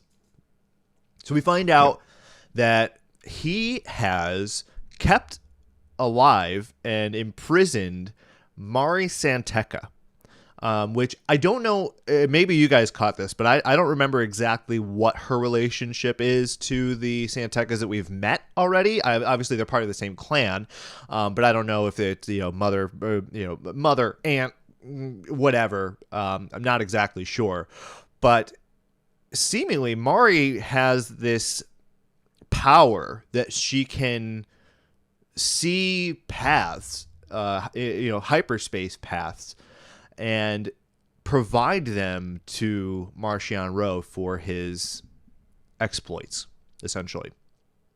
Yeah, they don't go into too much detail, but they say something happens to her when she's about 6 years old as a young hyperspace prospector. She's able to see these paths that none of the other prospectors are able to see, and see space and hyperspace in a way that nobody else can. So she's got this extra sensory ability to map and see these hyperspace lanes, and goes even further than that later on too. Yeah. And this also, she can also, and this is the more consequential part of this, she can predict for Marchion future emergences, which he can now use to kind of manipulate the Republic, essentially. Now he can see where the flight recorder is coming out, and he can destroy it. At least that's what we think his plan is right now. Right. The other thing too, real quick, is he asks her specifically before he finds out all of this on his own, if it would be possible for the Republic to recreate and reconstruct this. So she says, basically, like, laughs at him, says, of course, that they should be able to do it, obviously with the right technology and everything. But then he's like, okay, well, if they can you tell me? So he's operating under the assumption that not only is he going to know, but the Republic is going to know, and this is going to be important later on as well.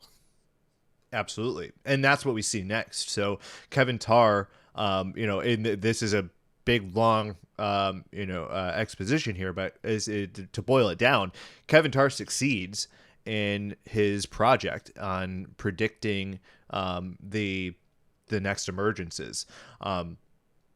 With the assistance of the Jedi, which is really cool. They basically help cool down these droids that are overworked to get the results that they're looking for. Is it Avar Chris and Elzar Mann who actually do it together? Yeah. Like they create like rain. They summon a storm. They summon a storm to cool down these droids, which is pretty cool. The power, the force powers that we see in this book are just bonkers. Like they're just so cool. And this, go Ted, you got something? You're probably saying the same thing. Go ahead. I was just gonna say, like, there's symbolism with this because it's a storm, right. And in this case, it's like the good side of a storm. So when you think of the dichotomy between the Jedi and in this case the enemy, the Nihil, like they view a storm as like this destructive, chaotic thing, but the Jedi are able to conjure a storm and use it as like a healing way to baptize essentially the droids to cool them down, which is allowing them to do their function, which is to do these complex calculations that are causing them to overheat. Yeah. That's actually not what I was going to say. So that's really interesting. What I was going to say was we didn't touch on this. Elzar Mann specifically, he's described as a Jedi who he's a knight. He's old enough to be a master, though. He should be a master. He's talented enough. But the reason he's not is because he experiments a lot in the Force and doesn't always tell the Jedi around him because they're big old narcs what he's going to do. He just thinks like, well, let's see if I can manipulate the Force in this way and do something with it. And sometimes to great success, and they learn a lot from the Force, and other times to great failure. And that's what kind of alienates him to his fellow Jedi, and why he's not a knight, and specifically, or why he is a knight and not a master. And it's specifically why Avar Chris recruited him for this mission, because not only are they friends, but she wants to help him get elevated to master if he can help in some way, shape, or form. And it's his idea, where he just decides, well, let's see what I can do with the Force here and help me, Avar. So they manipulate the molecules in the air and just kind of help expedite making storm clouds. They don't really create anything. They just kind of use what's around them to help form it in a certain way that it's not currently being used. So they do a good job of explaining that too, that he's not like conjuring something up through the Force. He's literally just manipulating what's around him, that the air, the molecules, to put them in a place where they can create storm clouds and then cool down the nav droids. It kind of reminds me of putting water coolers in your gaming rig or whatever. Yeah, that's true. You're right. I mean, there's a sense of scientific explanation with these Force powers, which is beneficial to the story, I think. But I just thought I'd be remiss if we didn't mention specifically Elzar Mann and like what his whole motivation is and who he is as a character a little bit more. You're right. I mean, he is a really, and I expect that we'll see a lot more of Elzar Mann in the future too. yeah, we haven't really talked about him much, and he is a really important character throughout the story. Yep. So next we see the Republic sending out teams to deal with the emergencies. Now that they know where they are going to be showing up, now they need to deal with them. And specifically, there are 3 teams that go out to intercept emergencies that are likely to have the Legacy Run's bridge, which holds the flight recorder. So there are 3 places that could possibly emerge with the flight recorder. And our favorite Bears fan and a Jedi team go after one. And that, of course, that's the one that has the flight recorder on it. But Lorna D is also at that same location because Marchion Ro sent her to intercept the flight recorder and destroy it so the Republic can't get it. Again, that's at least what we think right now. So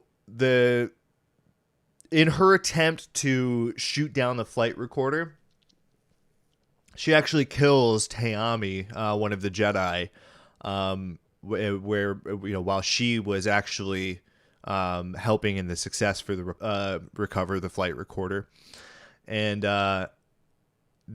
she gets pursued by the long beam and what's the species of the Jedi with the weird head? Do you remember? The Ithorian? Is it Ithorian? Maybe. Yeah, Ithorian species. Ithorian? Yeah. The Ithorian Jedi goes after her in his vector. So the Republic actually gets the flight recorder, and they see what happens. They see that there actually was something that crossed paths with the Legacy Run in hyperspace. So essentially, like if the Legacy Run is going north and south through this hyperspace lane, the Nihil ship is going east to west, and they cross paths, which again shouldn't really be possible. Like they can't explain how this happened. No, it's because it's essentially a different hyperlane. So they know right. of the one hyperlane, but now they're like, okay, this is a different, like it's cutting through the hyperlane path. But as far as the understanding of the Republic, that's the whole big thing is a bunch of people from the Republic end up saying that's impossible about 1 million times when we talk about all these occurrences with hyperspace, which gets a little bit annoying because we as the reader and listener know what's actually going on. But that's kind of where their mind is at because they don't have this understanding. And it's important that they don't because that's how the Nihil are able to succeed in some way, shape, or form in this book. Yeah, exactly. Well, so after they review the flight recorder footage, I guess for lack of a better term, first of all, Avar, Chris, and Elzar Mann are like, yeah, we knew the Santekas were hiding something. They're like, if this is possible, they know it's possible. And why do they know it's possible? So that's a really interesting thought from them. But then they're reviewing this with Lena So, Chancellor Lena So, and at this point she's like, "Well, we're going after the Nihil. We got to bring him to justice." And the interesting thing about that is that the Republic doesn't have a military. They are defenseless, essentially. Sans a small, I think there is like a small battalion, essentially, that they have. I don't know the best way to describe that, but they have to cobble together, a bunch of ships to fight this. Well, they have like a defense act, so where they can call upon the like standing military of planets within the Republic. So like your big ones, I'm blanking on any of their names right now. Ariadu. Ariadu. Yep, that's an important one for later on. Oh God, I'm blanking on the other ones. It doesn't matter. But anyways, That's it's okay. the idea is that like they're going to use the planets within the new or the Republic, and then also they do have a small, like you're correct, Zach, because they do like training. So that's going to be important later on. Is that like the military that they do have does go through training and things like that, but that's going to be problematic later on for the type of battle they get involved with. And let's backtrack to Ariadu. I think this actually happens before the Republic gets their hands on the flight recorder. But Kosiv, Yeah. one of the Tempest runners, uses the information from Marchion Ro about the future emergences and where they're going to happen to extort the system of Ariadu for protection. So they go to one of the emergencies in the Ariadu system, Kosif and his crew, and essentially tells the Ariadu, governor, whatever her title is, that this is going to happen, and if you don't pay us, what is it, 50 million credits or something like that, we're going to let it happen. But if you pay us, we'll protect you from it. We'll make sure that this doesn't hit your planet. And they actually let one of the emergencies go, and it destroys, I think, a station outside of the system, or off planet at least. And it shows the Ariadu governor that, oh, this is actually happening. So I think the way it goes is he gives them like a demonstration. So the first one comes in. There are supposed to be 3 emergencies here. One comes in, he destroys it, and then he says, "Okay, I just proved to you that they're coming, right? And I destroyed one for free. You owe me 50 million credits if I'm going to save you from the next 2." And she ends up paying up. He destroys the next one, I think, and then I think when they try to jump to the spot where the next one's going to be, because it's like a quick jump that they have to make, they miss. Yeah. And that ends up hitting something, I believe. Well, before she pays him, they actually do. One of them actually hits something in the system. I think it's like a ship. That. I think it's a ship. And so because he says, he's like, just remember, you could have avoided this because she didn't pay him. Yeah. And he let it go. Okay. And then she pays him, but he doesn't succeed in actually destroying the next one, and it hits, I think, a moon on Ariadu, or maybe Ariadu itself, and it kills millions of people. I think it hits a portion of the planet and kills a good chunk of people. Yeah, is what ends up happening. I'm pretty sure. I think it like clips the planet. Yeah, it was bad. It was really bad. Yeah, she's not happy. He did not actually mean for that to happen, and so he's like, "Let's get out of here. We're gone." Because during that moment too, he's like, "Well, if we can get these credits, let's just leave. We don't have to go back to the Nihil. Forget it. Marchion Ro's going crazy. Let's get out of here." Yeah. But the important part to remember here, though, is that she tells him, "I've been transmitting this conversation to our senator, our representative in the Republic on Coruscant. So they know who you are." She even tells him his name and says what his ship's name is. And like, we know who you are. So that prompts him to get the heck out of there. Yeah. They beat it back to the Nihil, which is frankly not what Kosiv wanted to do. But now he's in big trouble. So he has to retreat back to the Nihil. So with all of this happening, the Nihil now know that the Republic is after them. Marchion Ro. You skipped over the moon blowing up. What do you mean the moon blowing up? In Iriadu, they miss with the third. No, that's what we just talked about. Oh, well, we did mention that, but I mistakenly said it clipped the planet. I thought it just clipped the planet. It kills 1.2 billion people. Okay. All right. We understated it, but it was there. Okay, yeah, that's why I'm confused. You're like, oh yeah, just it clips it when I'm like, am I missing something? That's like the first thing I thought does something. No, the I third one, must- and this is important because it blows up 1.2 billion people, and it just so happens that the Iriadu, who we know someone who's Iriaduan, if that's how you say it. That's Tarkin. This is his home planet. These are fucking. Ooh, I just dropped the F-bomb. See, there, you get excited with it. This is a warrior planet. These people like train. They send someone up a mountain to like go fight a beast in order to like prove yourself. And now this guy just blew up 1.2 billion of their people, so they're gonna be pissed off.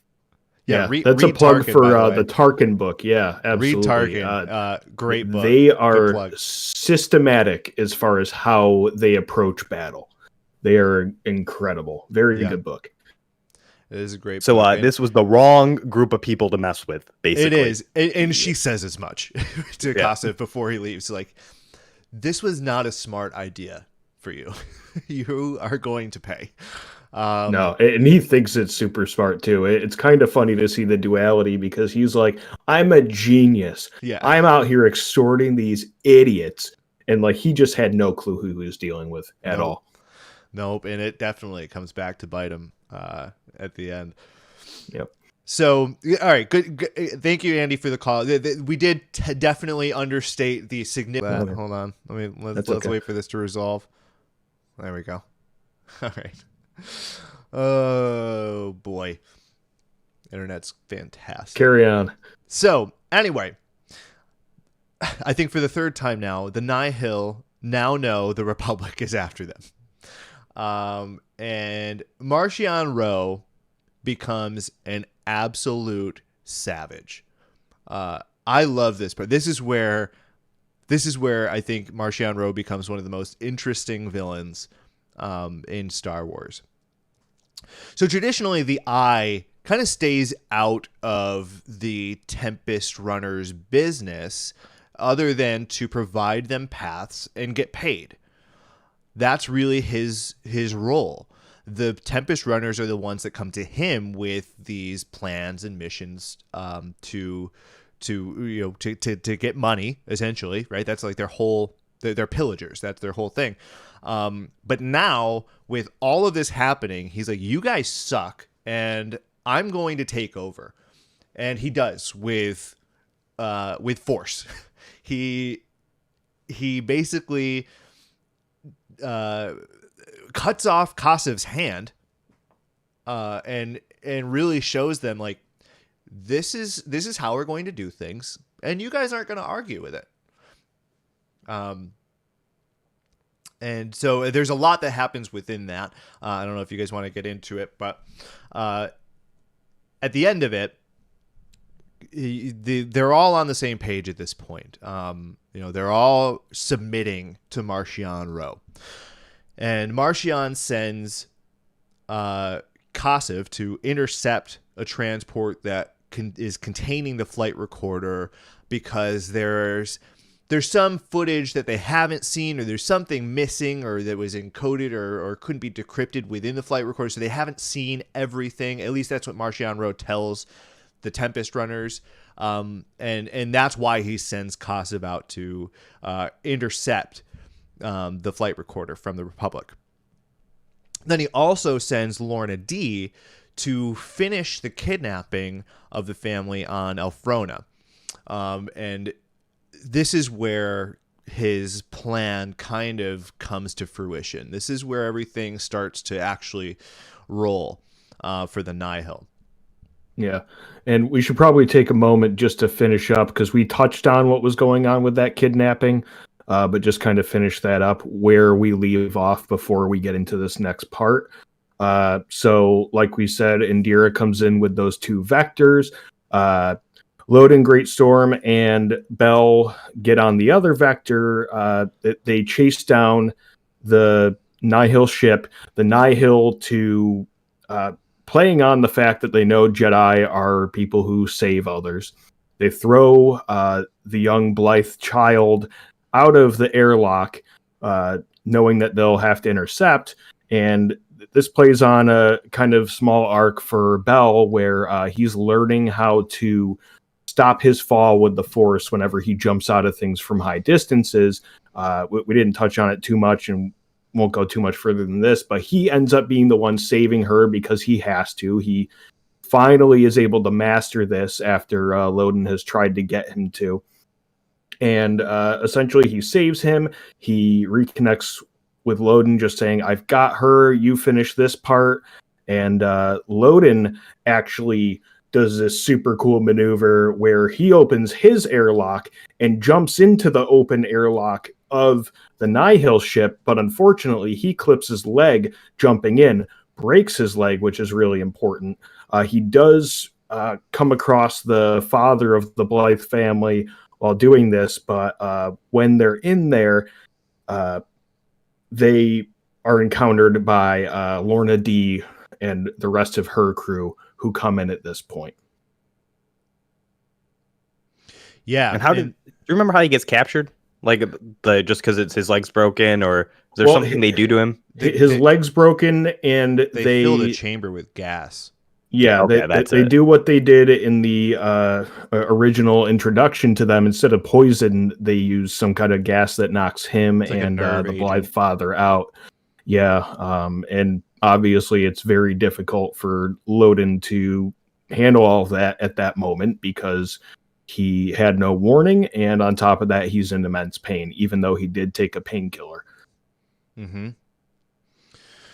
Yeah, so that pretty much brings us to Act 3, but I do want to touch on the interlude between Act 2 and Act 3 because it introduces Jorah Mali, who... Well, and I think this is a really important part to talk about the Jedi, too. So the Jedi it's not... Yeah, 100%. Because this is a really big exposition on the Jedi during this time. Andy, do you want to touch on that? Well, I think you do with your description, but the thing that I wanted to mention with this is like the Jedi are deciding to do something, to like act and be involved with the galaxy in a way that we see later on in like the prequel trilogy where they don't want to get involved. Like they're very hesitant. Like we don't get involved in these affairs. But in the High Republic, they do. They act. They're heroes. And I think a really great example to like plug another book in the Star Wars canon, Dooku Jedi Lost is the closest we get to the High Republic era. It's like 80 or 90 years before the events of the Phantom Menace. And you can there's another great disaster. You have Sifo Dyas, who senses because he has visions, and visions are going to become important later on too in the Act 3 of this. Yep. But visions of the destruction of I forget which the planet is, but it's their Bacta supply, and Bacta is very important in this story too. We're learning about Bacta, yep. And so what happens in the Dooku Jedi Lost, which is only 100 or so years off, 110, I guess, from when we are right now. But in that moment, they decide not to act. They say, no, we can't get involved. When we get involved, that's when we cause more problems. But Sifo Dyas, he stops a huge disaster from occurring had he not acted on it. So we get this great juxtaposition now of a Jedi Council who's quick to make decisions, who essentially all agrees that they need to act in some capacity, as opposed to nearly 100 years later, they're going to be like, no, we don't get involved with these sorts of things. We stay out. We kind of let the will of the Force do what it must. Well, actually, one thing that I found interesting is the Jedi were largely split on whether they were to act or not. Actually, the deciding vote came down to Jorah Mali of whether they would actually get involved. I love they agree to do it. Well, yeah, I mean, there's a vote on whether they're going to get involved or not, but they agree to do it. Like that's the point. Is like this is the Jedi thing. Like they are doing, absolutely. And Jorah Mali has a great quote that said, "Is what we're doing going to bring more light to the galaxy? If so, we do it." And they do it. And Jorah Mali is I really wish she didn't die because I love her character. Spoiler. Oh, sorry, a little too far. But she is actually supposed to be the kind of this leader of the Starlight Beacon. She was going to be the Jedi appointee to lead that outpost, and she ends up leading the battle to hunt the Nihil. And that's what they were voting on is to are the Jedi going to be involved in hunting down the Nihil? And they have to balance what they call they have to balance justice and peace, and which one is this? And this is justice. They have to get involved to bring justice to the galaxy. And side note, her Padawan is Reith Silas. Reith Silas is in my head named after my son. After I met, He has to be. It has to be, right? We need confirmation from Claudia.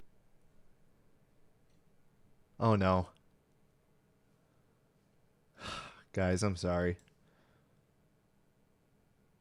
What is that name? Because Zach in 2019 told Claudia Gray, "Hey, I've got a son named Silas, and that'd be a great name to include in Star Wars." I don't know what was going on in 2019. Maybe they were writing these books. Who knows? But she just so happened to create a character called Reith Silas. So good. I'm always going to consider Reith Silas my character, but who knows? But so super cool. So now we're gonna move into Act 3 because we're running a little behind here. So luckily this all wraps up pretty quickly, actually. We start to see these threads tied up. So we start by Kassav starting on his mission from Marchion Row to intercept the flight recorder from the Republic. He brings his crew out to the location where it's supposed to be, and he nearly decides to abandon the Nihil and just take off and with his loyal crew, with his loyal Tempest, and be their own pillagers. But him and Wet Bub. What? Him and Wet Bub. Wet Bub, yeah. His Our Nihil Gungan. evil Gungan. His Gungan right-hand man. I think that's the closest we're ever going to get to Darth Jar Jar is just Nihil Gungan. Yeah. Yeah, there are, like I said, man, there's a lot of characters here that I would love to dive deeper into, but there's just so many of them. But yeah, good call out. Wet Bub was fun. I liked him. But so before he could kind of make the call for his fleet to peace, the Republic drops out of hyperspace right in front of them.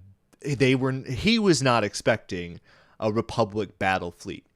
From Kassav's understanding, there wasn't a Republic battle fleet. They were going to be pretty much safe from any conflict. But they drop in and they got a battle.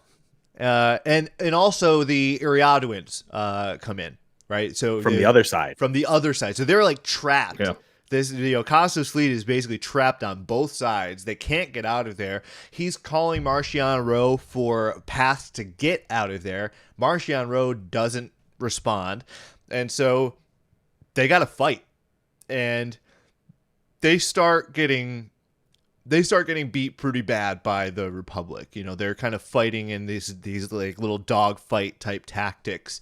And the Republic is slaughtering them until Kassav realizes that they're the Nihil and they're dirty SOBs.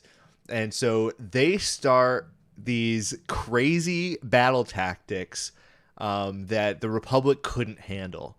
What were like some examples of I've got a whole list if go for it, Ted. I know, because I told you the other day I loved these, and I usually don't make note of stuff like this, but like these were specifically just awesome because he says fight like the Nihil, fight dirty, don't fight on their terms. So the first one who like actually takes up on this guy dumps this flammable liquid that he had on this ship that he stole from somebody when they destroyed and pillaged, and gets on a bunch of Republic ships.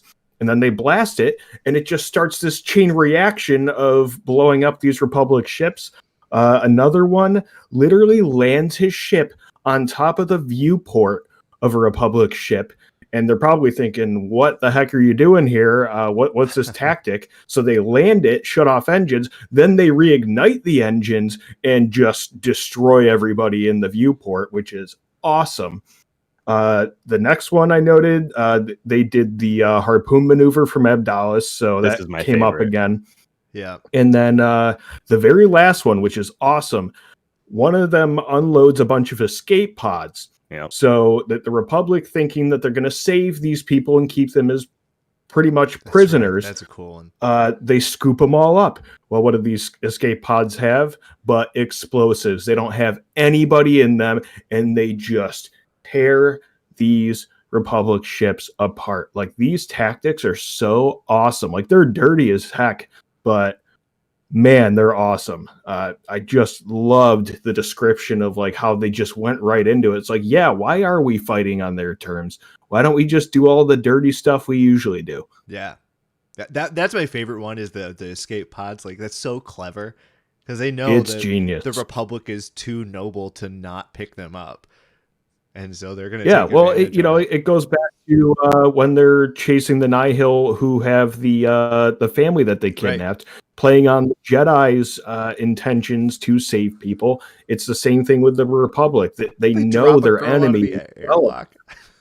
Yeah, It's and so like that's bad. what plays into this So whole brutal. battle, is that they know the Republic and the Jedi much better than the Republic and the Jedi know the Nihil. The Nihil are such an unknown, and that's what like plays into this now and even later into this battle.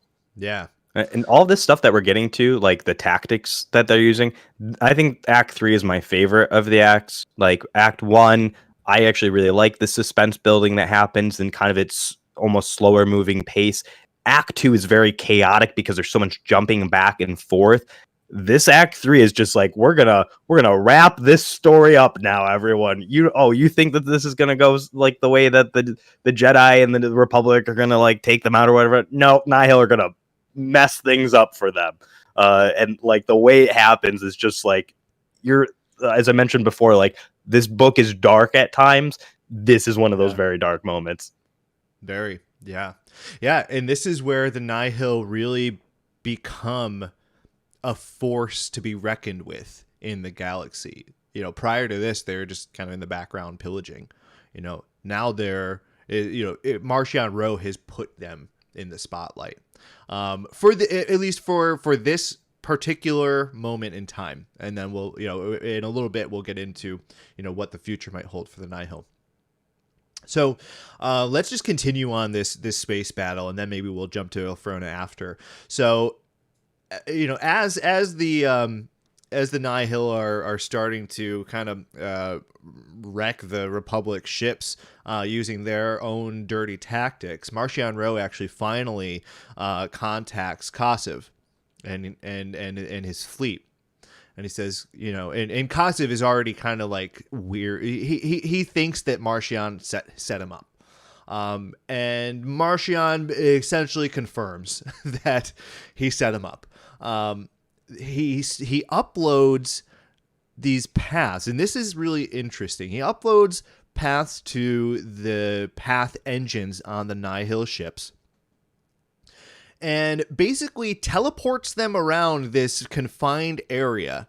It's an interesting mix between like actual hyper jumps and like the micro jumps that we see in Rise of Skywalker.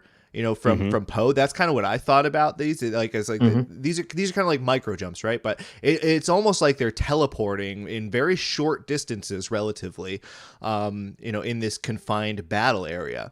And by doing so, they're essentially kamikazing the Republic fleet. It's Hold'em maneuvers. Yeah, right. A bunch of little Hold'em. A whole bunch of them. And this is what we were referring to at the beginning, when we were talking about the emergences, and how this can relate to the hold maneuvers and the technical aspects of this whole thing. But Yeah. Essentially Marchion's like, yeah, so I think you killed my father, and I'm going to use you to get the Republic off of our back and kill you. And that's his, he does say, plan. though, thank you for your sacrifice. Yes. It's an interesting duality. He says, I'm screwing you guys over, but you're also saving the Nihil. So thank you for your sacrifice here, for being dumb enough to fall into my trap and allowing me to use you as kamikazes. And this actually confuses the Republic so much. I don't remember the commander, but he's one of the guys who's always saying, like, that's impossible over and over and over again. Mm-hmm. And he doesn't understand why these guys are essentially suicide bombing a bunch. And rightfully so, because they don't know they're doing it either. Right. Yeah, exactly. It's this puppet master, Marchion Ro, who is really controlling this entire battle for the Nihil. Really interesting. Sorry, were you going to say something? Oh, God. Ugh. I like the noises that you make. Oh, man. Sorry, I think we're back. Can you hear me okay? All right. Okay. Yep. All right. Ted, were you saying something before we got interrupted? I don't even know, man. I don't even know anymore. I'm sorry. This is awful. It's okay. I don't blame you. I blame Spectrum. Spectrum and the fact that I'm using a Wi-Fi chip. I shouldn't admit that, but that's what I'm using. So where were we? So we were that's essentially the space battle. The way it ends is the Ariaduans contact the Republic commander, and I don't know his name, but they're like, "Hey, matter. Can we deal with this? Because this guy destroyed our planet. Do you mind if we take over?" And they do, and they board his ship, and they murder him. Yeah, the governor specifically boards that ship and shoots him. Shoots him. He recognizes her voice, and then she doesn't really give him much of a chance and shoots him. Yeah. Yep. Which is one of those things that, like, that's consequential too, because had they taken him hostage, he was willing to spill everything. He says, like, I'm going to tell you everything you want. Like, you don't worry, I'm going to get back at this guy. Maybe I can get out of it and essentially live, fight another day from this. And then, no, governor says no. Yeah, that's the thing. Kassav, throughout at least half of this book, has one foot out the door from the Nihil at pretty much every turn. And he just gets completely screwed over by Marchion Ro to the point where he doesn't even have a chance to be the rat, essentially, to tell them everything they want to know about the Nihil, where their headquarters are, how they do what they do. So, yeah, that's contingent on the plan for Marchion Ro that Kassav just totally screwed up so badly that the Ariadu government wants to destroy him. Yeah. And him specifically, because they really don't know the magnitude of the Nihil at this point. They think Kassav is the Nihil, and that's it. That's right. Him and his fleet, which is really important. But one other important detail that I wanted to mention about this space battle is that Joramali dies. Right, so I already said that she dies, but this is where she dies, and that has some significance for the Starlight Beacon, because again, she was going to be the lead Jedi on that outpost, and now she is unable to do so. Yep. So that's the Kassav battle. So now let's move over to Elphrona. And we already pretty much talked about this whole thing. Yeah, I think I didn't realize I was skipping a little bit ahead how far I was. That's right. I didn't realize that this started in part 3. And that's the thing. Like this thread is, there's not a lot of detail that's really worth going over, but there are some consequential parts of it. And so, like you said, Ted, earlier, Loden Greatstorm essentially gets captured on this ship after trying to rescue the family father that the Nihil kidnapped, and Lorna D comes to assist her. I think it's her Storm, who was running the mission at first, and then they needed help. So Lorna D comes in and helps them out, and overwhelms the Jedi so that they couldn't really execute their initial plan of rescuing the family. So Loden Greystorm jumps into the ship, breaks his leg, and he and the father are captured by Lorna D and Marchion Ro. And this is where Marchion kind of tells Lorna D what's going on. And before we go into that, should we finish up that battle? Because there's a little more that goes into that battle specifically. I think this is more at the end. Yeah. If I'm remembering correctly. Unless I'm wrong. I'm blanking on what else happens in that battle after. Well, so the way they end up destroying the Nihil that they're fighting, like not only do the Ariadu fleet get involved, but the Republic and the Jedi are able to defeat them using Avar Kriss and her kind of Jedi Wi-Fi tethering. And she's hearing the song of the Nihil. She notes that they're like super hard to pin and says like they're very staccato, just very quick, sharp movements. But then she finally pins them down, and she's able to tell the Jedi essentially where they're going to disappear from and where they're going to reappear. And she's just essentially guiding them. Like Elzar Mann even notes that like he doesn't know how she knows this, but he's just like every time he shoots where she says to, he ends up shooting down a Nihil ship. Right. And let's see, you mentioned everything about Rose speaking to Kasiv. That's kind of mixed in there as well. I think that's really important foreshadowing, though, Ted, to just jump off of that point really quick. Like, what Avar Kriss can do.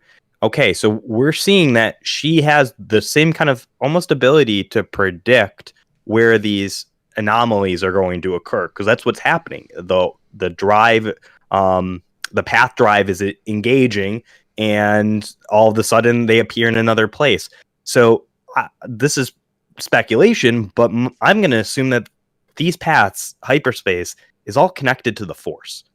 The fact that Avar is able to use it this way. And so we already know going into this book series or this multimedia series that not only the Jedi are going to be like at risk here, but the Force itself. Like that is a tagline I think that gets used in the beginning of this book, that it's not just the stakes of the galaxy in terms of the High Republic and the people, it's the Force itself which is at stake here. Yeah, it's really interesting. It makes me wonder too, just going back to Mari Santeca, if something really did happen to her, or maybe she came of age and started developing her Force abilities, and they were super in tune with the hyperspace lanes. Just something to think about for the future, I guess. Yeah. Speculation. Definitely. Yeah, I mean the hyperspace lanes are really interesting, especially the ones that Mari Santeca are providing, because it doesn't even seem like they're charting these lanes. Like it doesn't seem like they even could be charted. They're just some paths that Mari has access to that other people don't. You know, at least that's kind of how I read it. You know, it doesn't seem like they're actually prospecting these lanes anymore with Mari. They're just these. I don't know if they're one-time use paths, but they're these. I think to an extent they are. I think to an extent they are, because Marchion Ro later, and just jumping ahead a little bit, but he mentions having an archive of paths, and obviously that's like that kind of coded messaging to the Nihil, like where do they come from and everything. But he does say literally like he has all these paths that they've used in the past before, and ones that they can eventually use in the future as long as Mari Santeca is living, that they can take full advantage of. Mm-hmm. Just because they've used it before doesn't mean they can't use it again, because the Republic at large and the galaxy at large have not mapped these at all. Right. Okay. Cool. So, where are we right now? So we were just talking. Yeah, so now so we're we with finished Lorna at the D and Kosov. Marcion Ro. Yeah, so we finished at the Kosov battle. Now, Marcion Ro and Lorna D are on. I think it's his flagship at this point. I think they moved Loden Greystorm and the Blythe father over to. I can't remember the name. The Gaze Gaze, right? Gaze Electric. The Gaze Yeah. Electric. Got some cool names for these ships. Yeah, it is a cool name. And so they're on his flagship, and this is where Marcion Ro kind of reveals his entire plan to Lorna D. And He has the James Bond villain moment, just Right. like tells the grand plan. right, and he's like playing with Loden Greystorm's lightsaber the whole time, which makes it even more menacing. But he basically tells Lorna D that he wanted the Republic to have the flight recorder the whole time, to identify the Nihil, one's responsible for the legacy run. You've got to be kidding me. Hold on. Screenshot that real quick. I got it. You got it? Yeah. I don't know what I looked like, but it couldn't have been good. It's what you should use as the thumbnail for this video. That's for sure. Oh Lord. Okay. I'm gonna start over. So I don't even know where I was. Marcion Ro essentially tells Lorna D that he wanted the Republic to have the flight recorder so that it would implicate the Nihil as the ones who were responsible for the legacy run's accident. And he uses Kosov to be the scapegoat to make the Republic think that they destroyed all of the Nihil, that Kosov was the Nihil, and now they are no longer a threat. And he succeeds. I mean, the Republic thinks that the Nihil are no longer a threat, and consequently, on the other side of that, he also told Lorna D that he wanted her to kidnap the family on Elfrona because he knew there was a Jedi post there, and he wanted a Jedi captive. And again, his plan succeeded somehow. He now has Loden Greatstorm on his ship, imprisoned for his own use. Symbolism here, the storm, Marcion Ro, he finds that entertaining as well. The fact that the Jedi he captured, the last name is Great Storm. Like this will be a reoccurring thing, I think, with the Nihil. And the storm motif as a symbolism for chaos, destruction, the thing on the horizon yet to come. So the fact that like it's kind of on its nose, almost breaking the fourth wall in a little bit by like Marcia how ironic is this that I captured a Jedi whose last name is Great Storm. Right. Oh, Yeah. It's on the level of the people in the Chiss that are called Skywalkers, and then the most famous Jedi of all time is Luke Skywalker, and then his father, Anakin Skywalker. It's those little things that, like, obviously they make these things up and they put them in there, but it's this duality that you have between, I guess, just what's going on with one group and somebody who has a name and the connections that they can have. All right, well, names are very important in Star Wars, as we have come to expect. But yeah, you're right. So before we get to like well, all right. So let me start here. So Marcion basically makes this announcement to the Nihil, saying that they are no longer limited to the Outer Rim. They They are going to expand across the galaxy, take what they want, when they want, and they are no longer going to be constrained by fear of the Republic kind of finding them out. And this wins over the Nihil from the remaining Tempests.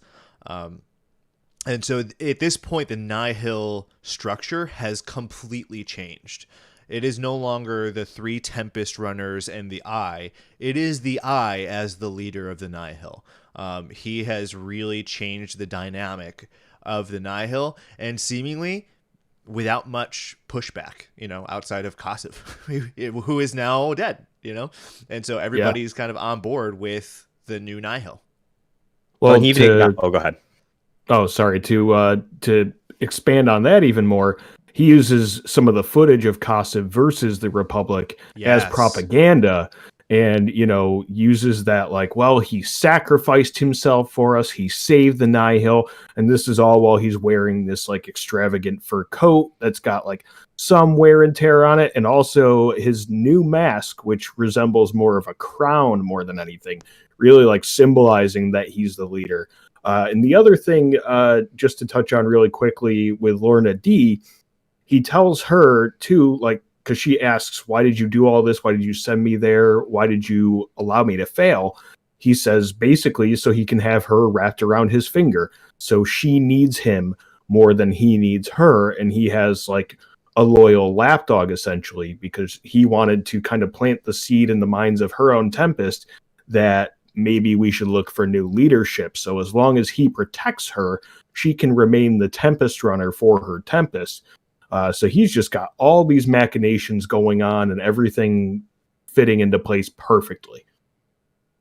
I want to add 2 things to this conversation too, Ted, to piggyback off what you just said. So the first thing is like the political nature of what the Nihil are.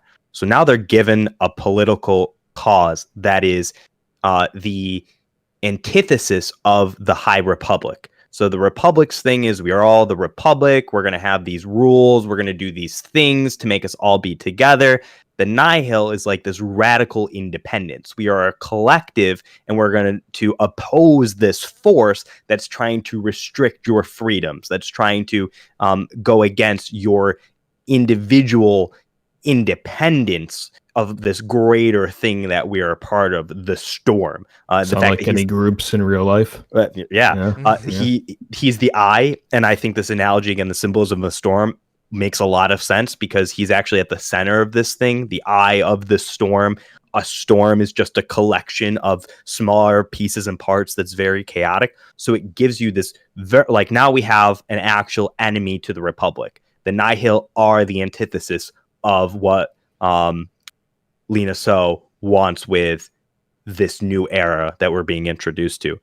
The other point, too, is with Marchion Ro, we didn't really talk about this, but he's got some other, like, things going on with him. Like, there have been 2 moments of foreshadowing, one much earlier on where he's telling about, like, his background. He's like, I'll save that for later. It's not important right now. I don't remember what the context of that was, but it's like, hey, that's important information.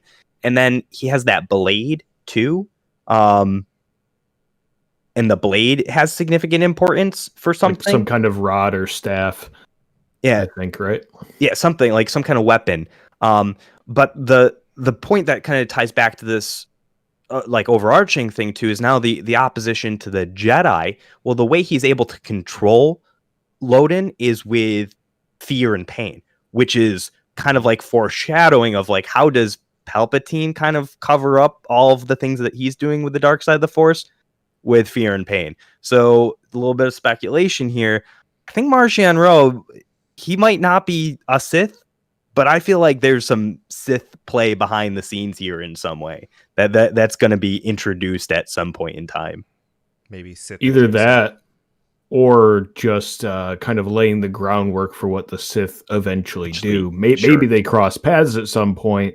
Maybe he doesn't necessarily become a Sith or have any Force sensitivity, but maybe they cross paths. Maybe Darth Plagueis, if we ever get to him at any point, because he is in canon still Palpatine's master. I wonder if they somehow cross paths at one point and at least see eye to eye against the Jedi and against the Republic. That would be a really interesting threat. I'm glad you brought that up. Absolutely. And just one last thought about, the Nihil and their new philosophy. Marchion Ro essentially steals Lena Soule's tagline. He tells the Nihil at the end of his speech, "We are all the Nihil," which is an interesting juxtaposition to their overall philosophy of, kind of the everyman for himself, take what you want when you want. Now he's uniting the Nihil as all for one, one for all. I just found that really kind of interesting, especially compared to, Lena Soule's philosophy of the Republic. I think it's two sides of the same coin. It's a comparison to like the Republic is an organized system. It's very much structured. The system of the Nihil is they are all the Nihil, but they're a storm, and a storm is a chaotic collection of things. A storm isn't anything that's structured. It is like when we use the word chaos, it is defined as basically what happens in between particles. I wanted to say particle physics of a storm. That's where we get our definition of chaos from. So it's like, it's so fitting that they are completely opposite, yet their phrases make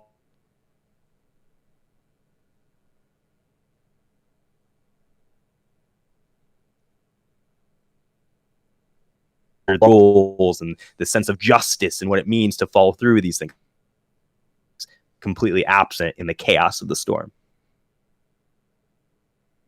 Agreed. All right. Particles. All right, guys. So I think that's pretty much it. We Andy, you touched on the Loden Greystorm is now imprisoned with 8 other folks who really are just there to essentially diminish his force ability by imposing fear and pain in his presence. Marchion Ro knows that it's going to be difficult for him to implement his force abilities. And that's pretty much it. So we gotta wrap up here, guys. So let's go to the epilogue. So real quick, this is the end of the story. The Republic thinks they're in the clear. Elzar Mann is to be elevated to Jedi Master. We find out that Avar Kriss is taking over for Jorah Mali on Starlight Beacon. Starlight Beacon was able to open on time and operate as normal. And so we now have essentially the success of the Republic. They were able to defeat or overcome the Great Disaster, I should say, and overcome the event that happened, and still put out the outpost that is so important to the Outer Rim at this point. And Avar Kriss is going to be the kind of the Jedi lead on Starlight Beacon. So all is good, except Elzar Mann has this force premonition of what is coming, of essentially Jedi being slaughtered. He sees them flee from something, and most importantly, he sees fear in the Jedi, which is the biggest enemy to the Jedi is fear itself. So it's Yoda's quote. Yep. So we are going to see what that means going forward. Any predictions on what we're going to see in the next few stories? Maybe. Specifically talking about that vision just really quickly, there's a little bit of imagery in it that leads you to believe that maybe Marchion Ro is involved in whatever it might be, which would be the obvious direction anyway. But specifically, Andy mentioned that staff, and it has a purple light at the end of it. And in Elzar Mann's vision, he sees the bodies of his fellow Jedi and some Jedi he doesn't even know, mutilated by an enemy that they can't beat, and while bathed in a purple light. So that's some foreshadowing toward potentially Marchion Ro, probably. Yeah. And I just wanted to note two more things really quick before we speculate. Bell is now the Padawan of Indira. She took him on. He was supposed to be elevated to Jedi Knight by the recommendation of Loden Greatstorm, but he thinks Loden is still alive, doesn't want to be elevated and do the ceremony without him. And then, obviously, we alluded to Elzar Mann and Avar Kriss have a moment together at the end here where they hold hands, they talk about dancing together, but then they end up going their separate ways to their separate things. Him being a master and now being free to experiment in the Force the way he wants to, and then her being the lead Jedi at the Starlight Beacon. So I'm sure we'll see them cross paths again, and maybe their feelings will be reignited. So just didn't want to leave without saying that stuff. Yeah, it's piggybacking off that too, Ted. They talk about the relationship that they had when they were Padawans, and that those things were okay when they were Padawans, which is different than the philosophy we see in the prequel trilogy, where Anakin, essentially, he is technically a Padawan still at this point, right? He's not a Jedi Knight in Attack of the Clones, is he? He is, or is he a Jedi Knight at that point? I think he might be a knight. Yeah. Okay. It kind of contradicts what I was going to say then, because he still has his Padawan braid, I thought. But anyways, I guess it doesn't really matter, because the point being is, like, he has this secret relationship with Padme, and it's frowned upon. Like, they know, like, he shouldn't be doing this sort of thing. But I'm led to believe, based on the epilogue here, that when they say, like, those things were okay and acceptable with the Padawans at the time, like, yeah, this is just a completely different Jedi that we are seeing now than what we were first introduced to with the original Star Wars. Well, to be fair, I mean, they do actually question it. Elzar Mann says, the time that we spent together, was that a mistake? And it's just the opinion of Avar Kriss that it wasn't, So I don't know that it's so far removed from, the philosophy of, create no attachments. But I think it's a little more lenient, they're a little more flexible with it, compared to the Jedi that we know in the Republic era. I think it is a great, except, like, it is much bigger than, like, just that. I think that is really important, and it will continue. Like, we're going to see why this happened. Like, why are the Jedi different? And it's from what's going to happen during the High Republic. And so it is something that I think is going to be significant. Yeah. That leads me to believe that maybe, alluding to what you were saying, Andy, but maybe a little more detail, just maybe as Padawans, it's not that frowned upon. And they do mention, we're Jedi, we shouldn't have this attachment anymore. So maybe there's an expectation that once you're out of the Padawan prepubescent to pubescent years, you're expected to then disengage those attachments and grow up, become an adult, become a Jedi, become a Knight Master, whatever.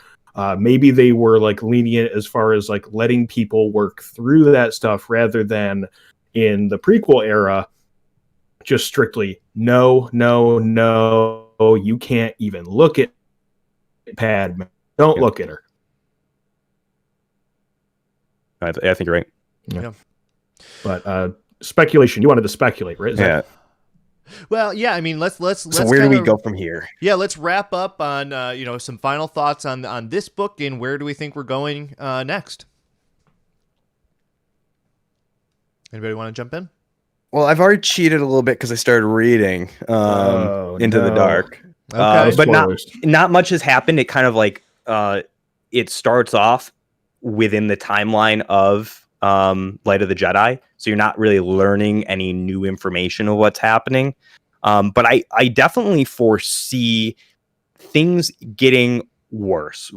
This is not a book series where I expect things to get better by the end. We know things are going to have to turn out somewhat okay, because the Republic still exists, the Jedi still exist. We just know that things are going to look a little different by the end of this thing. So I foresee that, and we have a whole nother threat that hasn't even been introduced in this whole book, which is separate because there are two main threats that the High Republic is going to deal with. There's like a alien plant species thing that's going to come up, and then there's like the Nihil. So we haven't even touched upon the alien plant species thing because it doesn't really come up in this book. So that's like a whole nother thing. But I really see it as like we are going to just keep having all these problems pop up over the galaxy. The Jedi are going to try to solve the problems and they're going to fail. And the failures are going to lead to more events. Like it's going to cause kind of like what I forget the Jedi's name, where she says like, if this action is going to cause bring more light, then we should do it. But what's going to happen is they're going to think they're bringing more light, but they're going to bring darkness into the galaxy. Maybe make the wrong choice. Yeah. Yeah. I think pretty much what you said, Andy. It's just going to lead further down the road of the choices that lead to the prequel era and how we get to that. And it's going to be really interesting to see exactly what events lead to that.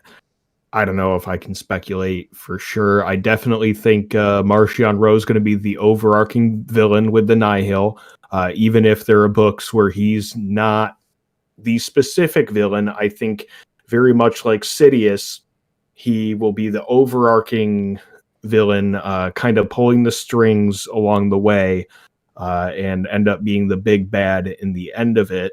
As he started off as the big bad here too. He started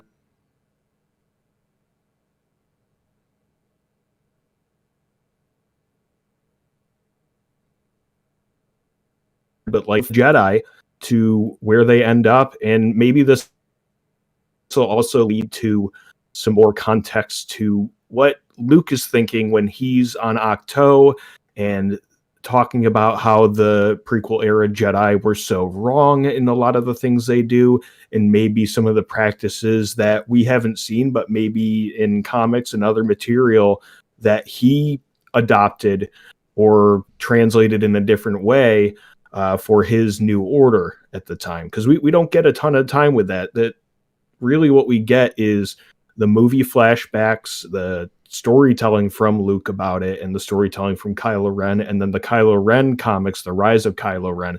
We don't get a lot of what leads up to that, how the order is built. So I'd be excited to see if he adopts some of the practices of these Jedi, or maybe even further before them, that are more loosey-goosey with things than the super prude, strict Jedi that we see in the prequel era. Yeah, I mean, I'm excited to see what leads to that. How the Jedi interpret the history that we're about to see. Are the Jedi that we know, how they interpret this point in history to become what we see the Jedi in the Republic era. It's obvious that there is something that will happen that will change the trajectory of the Jedi and the Republic. And we'll see what actually, I don't have a ton of speculation. I really like the direction that this is going. I'm super excited to see kind of the darkness emerge from the light, instead of I guess that's kind of how our Star Wars is laid out to begin with. But the Marchion Ro character is so interesting. I really hope we see a lot of him, though I don't expect him to be prominent in every story we read. Like you said, Ted, he's definitely that puppet master type villain. And I love his arc in this, and I really hope we see more of it. So yeah, I mean, guys, if you haven't read this book, definitely pick it up. It's one of the best Star Wars books I've read in a long time. It's a great story with untapped material that we now have. So our next episode in the High Republic series is going to be Into the Dark by Claudia Gray, which I am super excited for. Claudia Gray is my favorite Star Wars author. I love it. And she really is like a young adult author in general. Like this is touted as a young adult book, but I hope that doesn't deter you from reading it, because her young adult is not what you would think of as a young adult novel. She does a great job at telling her stories in a largely a coming of age way. And this is featuring Reith Silas, who is the Padawan of Jorah Mali. So I can definitely see how this is going to be a coming of age story for Reith Silas. But I'm excited to see what other implications the story has. Yeah, don't let YA fool you as thinking it's their kids' books. No, and Claudia does a phenomenal job. I think it's some interview that exists on the internet that you can find of her describing her writing style for young adult novels.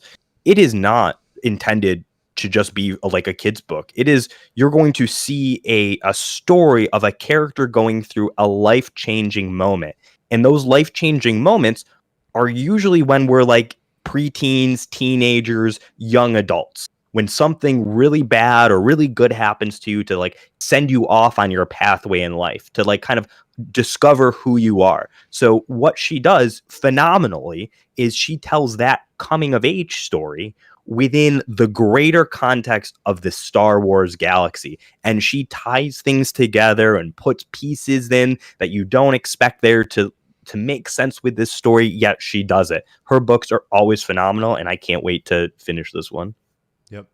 Yep, I agree. And it's out now. I think it was released at the beginning of the month.